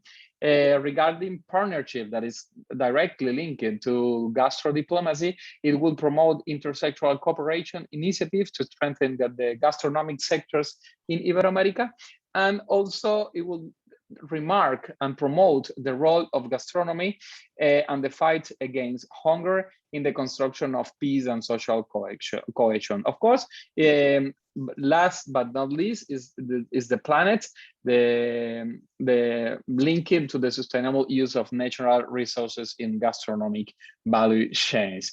PIGA 2030 is an structuring cooperation actions that want to promote capacities, financing, data, policies, impact evidence. And we have been working with more than 60 stakeholders that gone from FAO to the Inter-American Development Bank, national government through their international affairs departments or ministries. And we have been working with multilateral organizations, subnationals and local governments, private sector, civil society. We have been working indeed with the Basque Culinary Center that we're near to launch a first report on the contribution of gastronomy to the 2030 agenda. I'm part of the team that's working on that, and national governments, of course. Last, I would like to see gastro cooperation as an opportunity for partnerships. It's a new narrative reinforcing the link between gastronomy and cultural relations. It's an innovation and financing in the new international cooperation priorities, opportunities. So it's this is the first time I talk about this gastro cooperation term. I'm very excited to listen to your proposal and discuss a little bit more. Thank you very much. And I'm so sorry also because of my Cuban, Panamanianized and Latin Americanized English. Thank you very much. Thank you, Lázaro. You don't have to apologize. All the accents are welcome here, as all the flavors are welcome. So yeah, great. I think, yeah, at least for me, it's serving to put in order some intuitions I already have. All these interventions, just putting in order all that. The cooperation between cities is very interesting too, might be in the direction of some suggestions I heard about more post-national, transnational proposals. Something that we might try here in Bakersfield too, put in Bakersfield, the city of Bakersfield, some cities in the Basque Country, communication, cooperation. I think our last presenter might shed some light in this direction too. Let me introduce to Silvia González. Silvia, she holds a PhD in leisure and human development at the University of Deusto and masters in civil and commercial law at Xiamen University, China. Safety and occupational health, occupational risk prevention, and the Spanish Chamber of Commerce. leisure project management, tourism, culture and sports by the University of Deusto, and Master in Science, Technology and Innovation Studies from the University of Oviedo, Salamanca, and Valencia. As I understand, reading her profile, she's an expert in managing culture and especially gastronomy. She's been involved in different projects and European projects of leisure too, culture, tourism, commerce. And her vinculation to gastronomy comes from a very familiar environment. From her father, the food, health, and legal perspective, and her mother, the artistic and creative vision concerning the art of cook and cultural heritage. Without any other, Silvia, welcome and feel free to speak.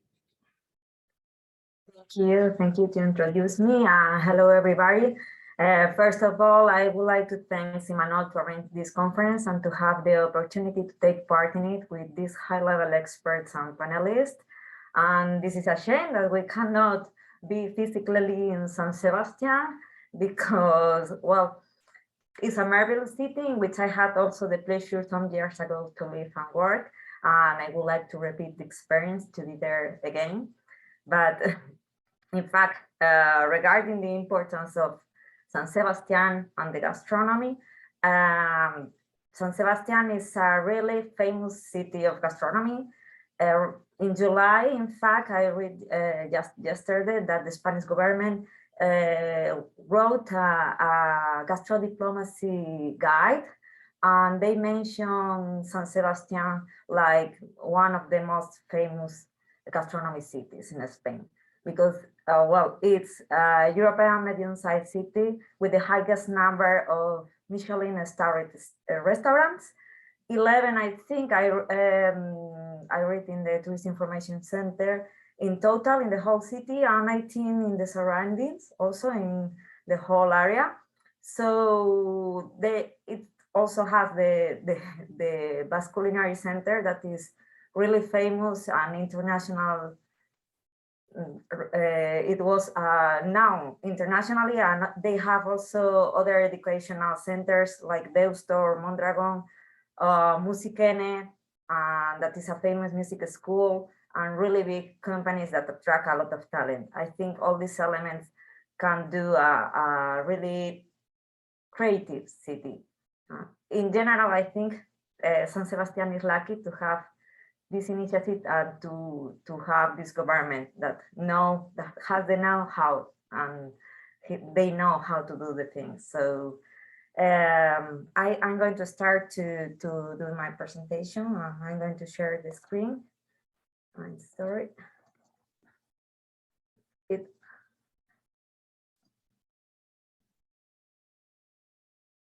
So, well, I wrote some literary approach, and for example, gastronomy, I start because it was studied in old times, specifically in 1976 with Wallerstein, who used the food power as a weapon to alter the economy, international markets. And secondly, 1 century after, the gastronomy concept was studied as a pleasure and as an art, because it appears in a French poetry that was written by Vertuat, and consequently other authors and academics began to study gastronomy as a driver to achieve happiness from a psychological point of view. So it's not until the 20s when other authors began to study the relevance of gastronomy in negotiations and currently in the relations between countries. So they began to use gastronomy as a tool to gain prestige and as an element that belongs to national identity and culture. So therefore, it can be said that experts and governments began to use gastronomy as a tool for branding destination and also a tool for diplomacy. So it depends on the vision that you have. You can use gastronomy for different fields. So as we said before, the impact of gastronomy, I'm sorry, I thought. So gastronomy is more than food. So it's a science, because right now educational centers study gastronomy as a science. It's also culture, as we said before. It's identity and culture, is cultural heritage, is education, is health, because we need to know the main elements, and we need to survive with different food. So it's also branding, because different entities use gastronomy also for branding, and in fact tourists, they make a lot of synergies, so they have to work together. It's a tool for negotiation, because it's an element that to achieve happiness, and you increase your expectative. If you like one food of other country or other person you enjoy, so you are more open-minded, and you think that the other person have a reason or not, so you can achieve different position, but always in a positive way. It's economy, because of course it generates incomes, and it's economies, as I said before, is pressure. So gastronomy has a lot of impacts. It depends. For example, in culture is used as a cultural cooperation. Also, they reevaluate primary sector, because for sure, without the farmers and agriculture, food will never exist. So we need them, and we need to adore them and reevaluate the agriculture. So also it's branding, because it's related, as we said before, with tourism, and it's really important to attract tourists and attract economy, investment, and it's good for economy with trade and export. This is a complex question, export, because sometimes people say, well, it's another discussion, because sometimes it's worse for the local people, the export, and sometimes it depends of the management. So, but they create employment, so it's good. The concept of Gastro Diplomacy, was derivative of all the previous concepts that I said before. So I have to underline that currently is used as a tool in public diplomacy. That is obviously, this is because they have two types of power. Soft power is related with soft power, and is related also with hard power. It depends how diplomats or government use. So the hard power affects directly to the economy, to the rights, also to the law, the rights of citizens, the human rights. It's economy because it affects, like we are suffering right now, the concept of the economy with the prices, the IPC that increase the prices of the food. So it's bad. Also, there are costs to feed, to export, for example, defensive, offensive attacks, military. When something affects to the economy and law or military, it's hard power. But we are more interested in soft power because it's more positive. It means to attract the country. Its influence abroad, its symbolic content, is a way to please. Also, is communication, is negotiation, is social change, and is cooperation. That is the most important thing. So there are also, some key elements for UNESCO gastronomy candidates, because UNESCO is the most important entity that recognizes gastronomy in an international level. So there is some keys that we need to know, or a city needs to know, to develop or to be recognized in general, or be candidate of this entity. For example, to have traditional techniques, to have a very well-developed gastronomy, several prestigious restaurants, as we said before, or chefs internationally recognized knowledge and know-how with cooking techniques that have survived also technological change as the way to produce something, wine, chocolate, cider, or festivals to make, well, international festivals, to have international also award related, and the most important thing, the protection and the respect with the local products. So this is the most important in general elements that you need to have, a city has to have to be a UNESCO candidate. I don't know what.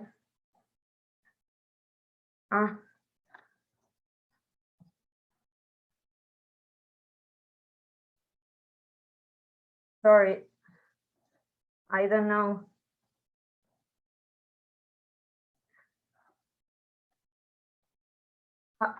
Can you see now the slides? Okay, I don't know in which moment you lose this, but okay. This is some gastronomy factors that you can, well, there are some elements that tourists, for example, or people need to know to achieve the best quality in gastronomy, like, well, the ambience, the place, to have pictures in the menu, for example, or the writers that speak different languages, some local ingredients, like I said before. So this is important. Also, well, I'm going to be quick because I'm the last one. There are some stakeholders and strategies that I didn't invent anything. I used to research another countries' initiative, like Rocket said before, the Thailand government, South Korea, or Japan, Peru. So they have done some initiatives to promote their cuisine and the gastronomy abroad. I mix some of the stakeholders involved, not all of them, but the most important. So these initiatives can be achieved or no, it depends. So I'm going to mention, or you can read now some of them that are also in different stakeholders the same. So for example, the master chef that I don't know in other countries, I suppose, but here it's really important right now, master chef in the TV, because they are from different regions and nations or countries, and it's important to promote them. So for example, it's an initiative that can be, the citizens can do it, for example, and also promote the farmers, chefs, gourmet, or creators and artisans. Also, the celebrating International Gastronomy Day, that I think that UNESCO or another international multilateral organism does right now, Sustainable Gastronomy Day, or unrecognized and publish the best tourist destination. Also, companies can do another initiative, like to be sponsors or to create consulting and advertising platforms, use quality sanitary certifications, like with origin denominations, open local restaurants abroad, or create also gastronomic stores abroad, conduct or be sponsored to do international scientific research in restaurants, that there are not a lot, or export, be brand ambassadors abroad. Also, well, they can do cook-offs, or recognize and publish the best tourist destination. So also tourists can do the same, more or less, that citizen celebrate International Gastronomy Day, promote master chefs, or told when they go to another place, they try to taste the food, the flavor, and later they come back, so they become ambassadors of that city they have been visited. So the governance, this is the most important, I think, because it depends of the success of the gastronomy. So because they can promote quality sanitary certification. Also, they can help to trade or to create a special international certificate for foreigners that generates income or local incomes for people, to help franchise chains to develop a strategy to grow up and promote. So also they can conduct scientific research. Public locals receives abroad. No, this is from NGOs. Another stakeholder is the NGO, sorry, and they can conduct scientific research, also wrote, or also they can write, sorry, reviews or be critics. They can create also consulting and advertising platforms. And well, they can also arrange and look for international awards. This is more or less the same. And the most important is education. That Diana said before, education is an important pillar for gastronomy since the primary education. I mean, this has to be involved of many stakeholders, governance, NGOs, and companies, because food, many child doesn't know what they are eating and the nutrition, the vitamins, what is proteins. It's really important to promote, to develop gastronomy. So, well, these are some of the strategies that they can do to promote and to publish gastronomy as we need, and that it deserves more. But in general, gastrodiplomacy, well, it's used for communication and for negotiation, but in a positive way, I think. So it's an essential component of international relations. It changes behaviors, and it increases the GDP of a country and reevaluate agriculture, crafts, and creative industries. It's also intangible cultural heritage, and is a tool for branding, but from the tourist and economy point of view. So a region or a city can be recognized in really far away, as for example, San Sebastian. And right now we are having a speech with people from different countries of the world, so it's international recognized. So I think it's important. And this is, well, a Greek philosophy that just as the wise man doesn't choose the most copious food, but the tasted, so he doesn't aspire to the longest life, but the most intense. I think this is very important, because the quality and the taste is the most important thing of the food, not the quantity, if not the quality. So thanks. Well, this is some reference. Eskerrik asko, merci, gracias, that is in Asturians. Well, sorry for my accent, Spanish accent, and thank you for everything. I'm sorry for this slide. Thank you, Silvia. Thank you for your presentation. It's a good way to wrap it up on the presentation side, so we can have a perspective of how to manage some real politics, if you want, day by day things that we need to manage when we're talking about food and culture, and power structures come into play too. I'll invite any attendant to type their own questions. I have one that I think can't touch every presentation in a way, but anyone who wants to ask something, you guys can use chat, and I'll try to facilitate those questions to any presenter. I can start myself. It's just, again, it's been a great event to order some intuitions I had. But one of the concepts that has been floating, has been mentioned, a few of them, has been tourism. And tourism has been a model to transform the city of Bilbao, for example.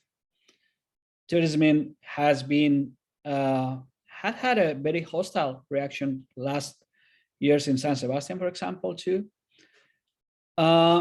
So I'll open the question to every of you that has something to say. How does tourism help in this area of gastrodiplomacy? Because many things converge in this phenomenon that is tourism. Visiting, I was talking in different forum a few days ago, a person from Bilbao, well, from Vizcaya, said that she will go to Bilbao to get out of the Basque Country for a while.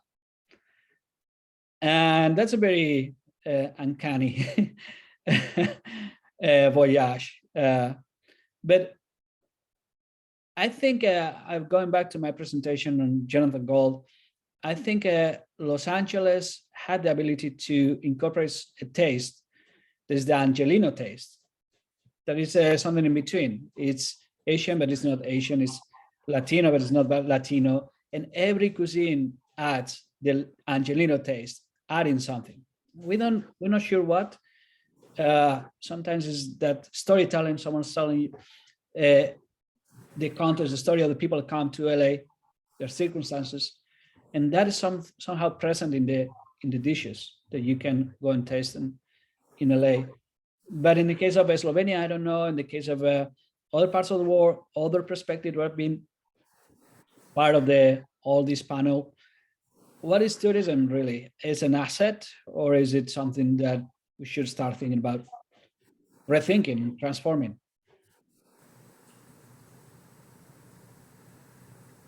Any of you? Well, I mean, I think in terms of, contact awareness, the tourism side, and using the, gastrodiplomacy to help increase tourism, just helping to, you mentioned Slovenia. Slovenia is not the most known country, not the most known brand, nation brand. And so there's a real opportunity for Slovenia to do gastrodiplomacy to promote more tourism, because you're working in a space where there's more space to operate. If I tell you Spain, you have some ideas and conceptions, whereas Slovenia, you have more opportunity to fill in that box. And so, countries like Slovenia need to do more gastrodiplomacy, tourism promotion to fill in that kind of blank space. Los Angeles, you brought up, is a very interesting point, because LA is a space that incorporates cultures very quickly and very easily. Part of gastrodiplomacy's emergence came out of the Korean taco, which was something that a taco was very familiar to Angelenos, but Korean food was not. And so you had the ability to have this access to something that was both familiar and foreign for $2. And it came at the intersection of social media's emergence. So the Kogi taco truck was tweeting its location. So it was this thing that was moving around. I mean, the emergence of gastrodiplomacy as a field came out in part because of the confluence of social media, the desire to try new things, the appreciation that through social media, you could share what you were eating, taking pictures where in the past you wouldn't take a photo of food when you had to actually develop that picture. You wouldn't pay to take a picture, to get a picture developed of your meal, whereas suddenly the cost came down and became free. People stopped paying as much for music because we weren't buying CDs. We had streaming services. And so with this confluence of the decrease of the cost of both photography or photos and music, and the ability to have a little bit more disposable income, plus the social media sharing aspect, really launched that, plus the fusion of the Korean taco, which led to other different, there was there became like Indian Mexican food. There was a tikka taco and a masala burrito in Los Angeles. There was Mexiterranean, but this idea that and actually when Korea was starting to do its gastrodiplomacy, it had some consternation of how is this thing that is not authentically Korean being seen as Korean food. And the irony is that at Boomerang, the Korean taco ended up being found back in Seoul. A Korean taco shop opened in Seoul. So you had this innovation that came back to Korean culture, and eventually South Korea kind of made peace with the notion that things that were being promoted weren't authentically Korean, because it still gave rise to the Korean, cultural brand. And so people who had tried this innovation were then more willing to try what is authentically Korean. But I think it's all kind of the tourism, the gastrodiplomacy, the gastro cooperation. It's all holistically connected in telling that a country or a community's history, culture, values, all of it. I mean, they say public diplomacy is a book about a country, and the nation brand is its cover. And so what is that immediate reaction that comes from the nation brand, the culinary nation brand? Tourism is part of that. What is that immediate reaction? But trying to fill in that bigger conversation comes with that holistic connection. Thanks, Paul. Yeah, indeed. The Korean taco in LA was a phenomenon. And as you said, there was enough intelligence in Korea to understand that. Because I'm going to bring another example that might be very meaningful in this direction, which is the moment where Jose Andres incorporated chorizo to the paella. And nobody understood that. Instead of asking ourselves, what is a paella with chorizo? There was a big criticism, negative criticism to, how can this happen? Like, you never add a chorizo to a paella. I think, especially in the Basque Country, and I don't know if anybody in the panel or outside the panel agrees, that street food trucks are not a thing yet. And the storytelling only happens when we recommend places. We go to places in the Basque Country because someone tells us to go to places. Yelp, all these other ways of ranking restaurants are not, I think, are not that very popular in the Basque Country, because storytelling of the places, reputation, quality, all that happens in the oral tradition of the Basque Country. I want to open the conversation. I know Lázaro, Silvia, I don't know if Asier still with us, have to say something about this phenomenon of tourism and how it can be maybe a good business card, presentation card. We have to look at the outcomes, negative outcomes sometimes, as San Sebastian has been suffering the last few years. Yes, I would like only to say that,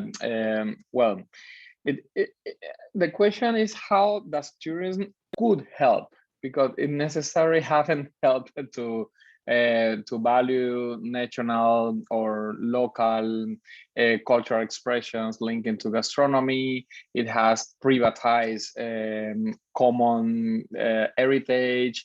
It has maleized, I don't know how to say that in English. It has stolen the knowledge from women private cuisines to global or local or public spaces, mainly for bearded men with tattoos and lights and all that.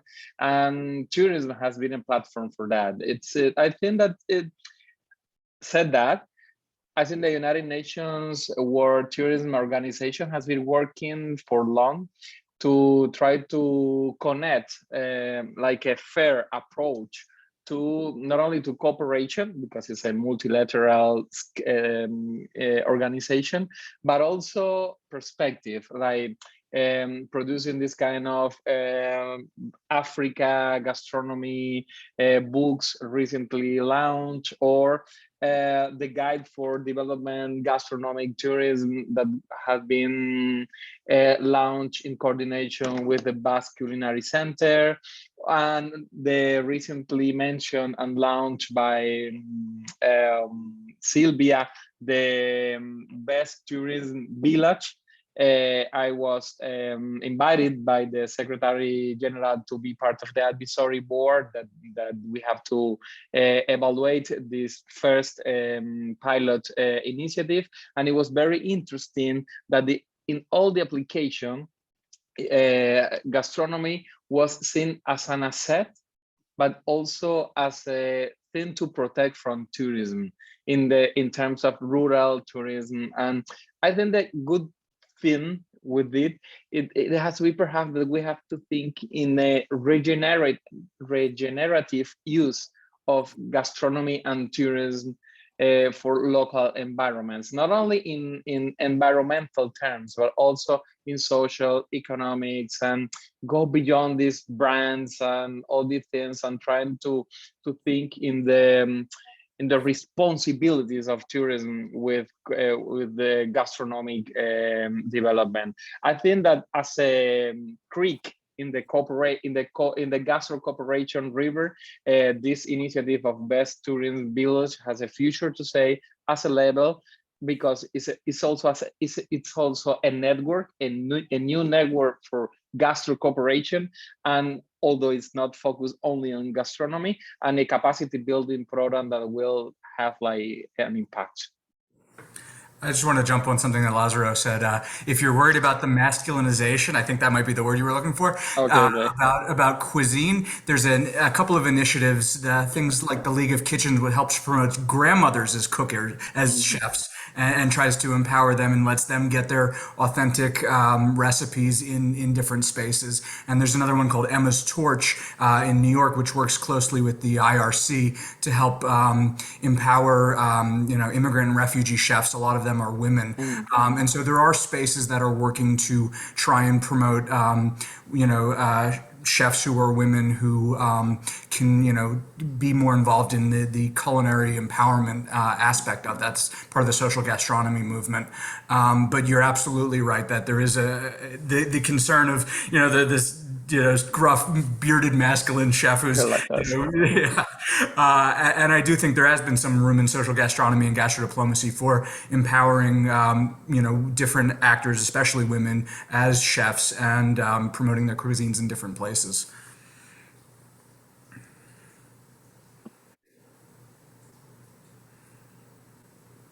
So I think we have a question coming from Francisca.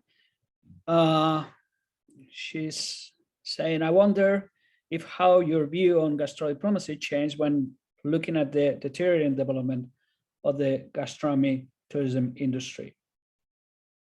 She continues saying, follows up, how to share culture and identity in an age where it becomes increasingly difficult to be a host and run, finance a restaurant, farm, etc. Will changing culture through food become a privilege of the ones who can afford it? I think it's a great question. I think because I think in the spirit of presentations too, you wanna go for it, Paul? Oh, it's a great question. I mean, given the age of COVID, I mean, public diplomacy is all about bridging that last 3 feet, that last meter, and it's hard to be engaged when we have to be 2 meters apart. So creating that space where we can be engaged in tourism and gastronomy and gastrodiplomacy is very difficult these days. And especially that point of, I think there is some more, room for the places that are working in sustainability that are more remote to be, to be able to promote gastronomy, because you have spaces that are less, that are more accessible in the age of COVID. But it does, I can't tell you the last time I ate inside a restaurant. It's been almost 2 years now, so it's hard. With that said, you need, we have to plan forward for when COVID is starting to pass, of what it means to empower different restaurants and spaces that are creating culinary innovation. And we have to be thinking now of what that looks like as COVID, lessens. But it's still so hard because we're still in such a strange time. But yeah, that is a very good question. I don't have an answer for it. I mean, it was hard enough to run a restaurant before COVID, let alone now when you can't have full dining halls when you're dealing with, the instability that COVID offers. So I'm curious about Gastro Cooperation might be able to support this.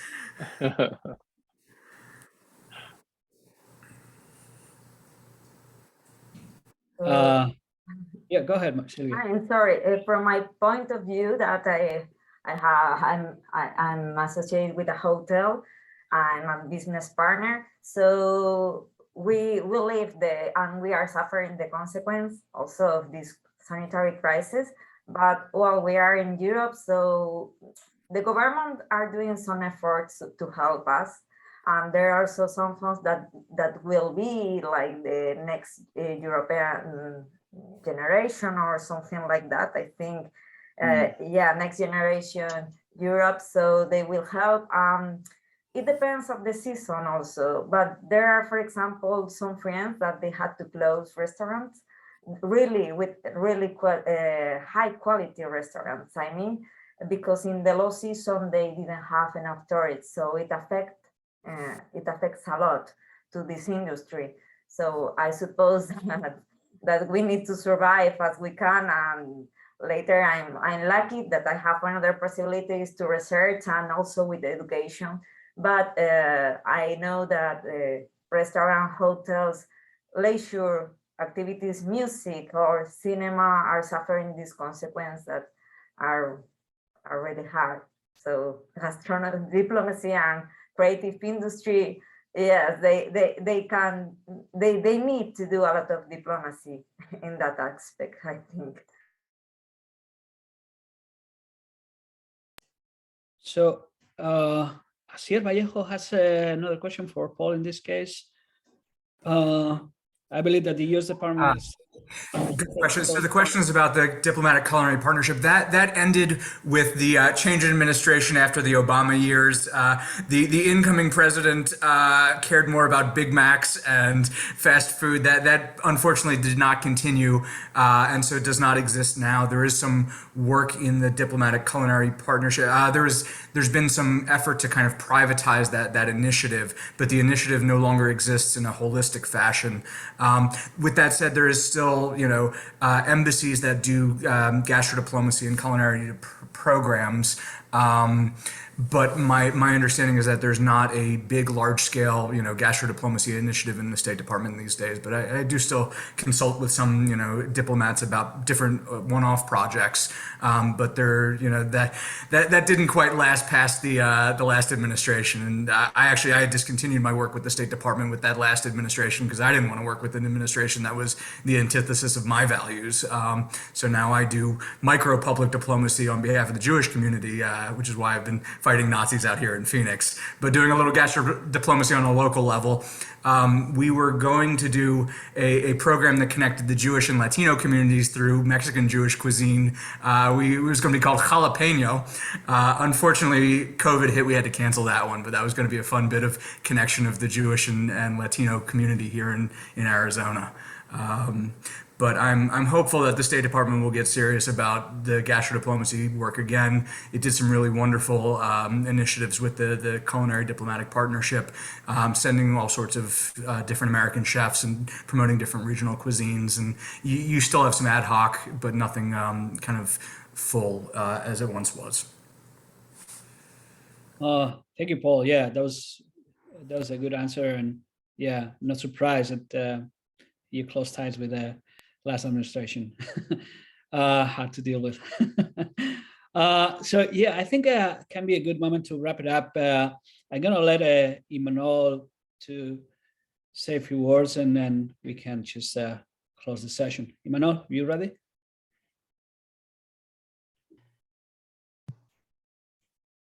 Okay. Okay, yeah, before we end the event, I would like to add few words, very few words. First of all, I would like to express my gratitude to all the speakers, the moderator, the audience. It has been a pleasure. I think, thank you very much for the participation. And I was really, really shocked in a positive way with listening to all your contributions to this panel. And probably speakers mentioned, I don't remember in the beginning, that this event has been a continuation of the summer course we organized in July. So I am very happy to announce that at the end of July, at the end of February, we are thinking of organizing the second talk, and it will be probably about sport diplomacy, which is another fascinating topic in public diplomacy, right? So the Donostia diplomacy is an organization of people would like to receive your feedback, your suggestions, your proposals, and I will be really grateful to see you again at the end of February. The idea we have is to hold 6 talks during the year, and every 2 months it will be like a good topic, different fields of related to cultural diplomacy, public diplomacy. So before finish, I would like to say something in Basque. Egu berrion, urte berrion. I want to wish you a happy holidays and happy New Year. Thank you for your contribution. You know that this is not my best time, but I promise the next time I will be much better, hopefully. And it was really a great pleasure to see you. And goodbye, agur, and urrengo arte. See you tomorrow. See you next time. Okay. Bye bye. Agur. The next time. Agur. Feel better. Bye bye. Agur, everyone. Agur. Bye bye. Everyone. Eskerrik asko, Bye-bye. Manuel. Bye, thanks. Thank you, everyone. Eskerrik asko, mil esker. Agur. Agur. Shalom. Shalom. Shalom.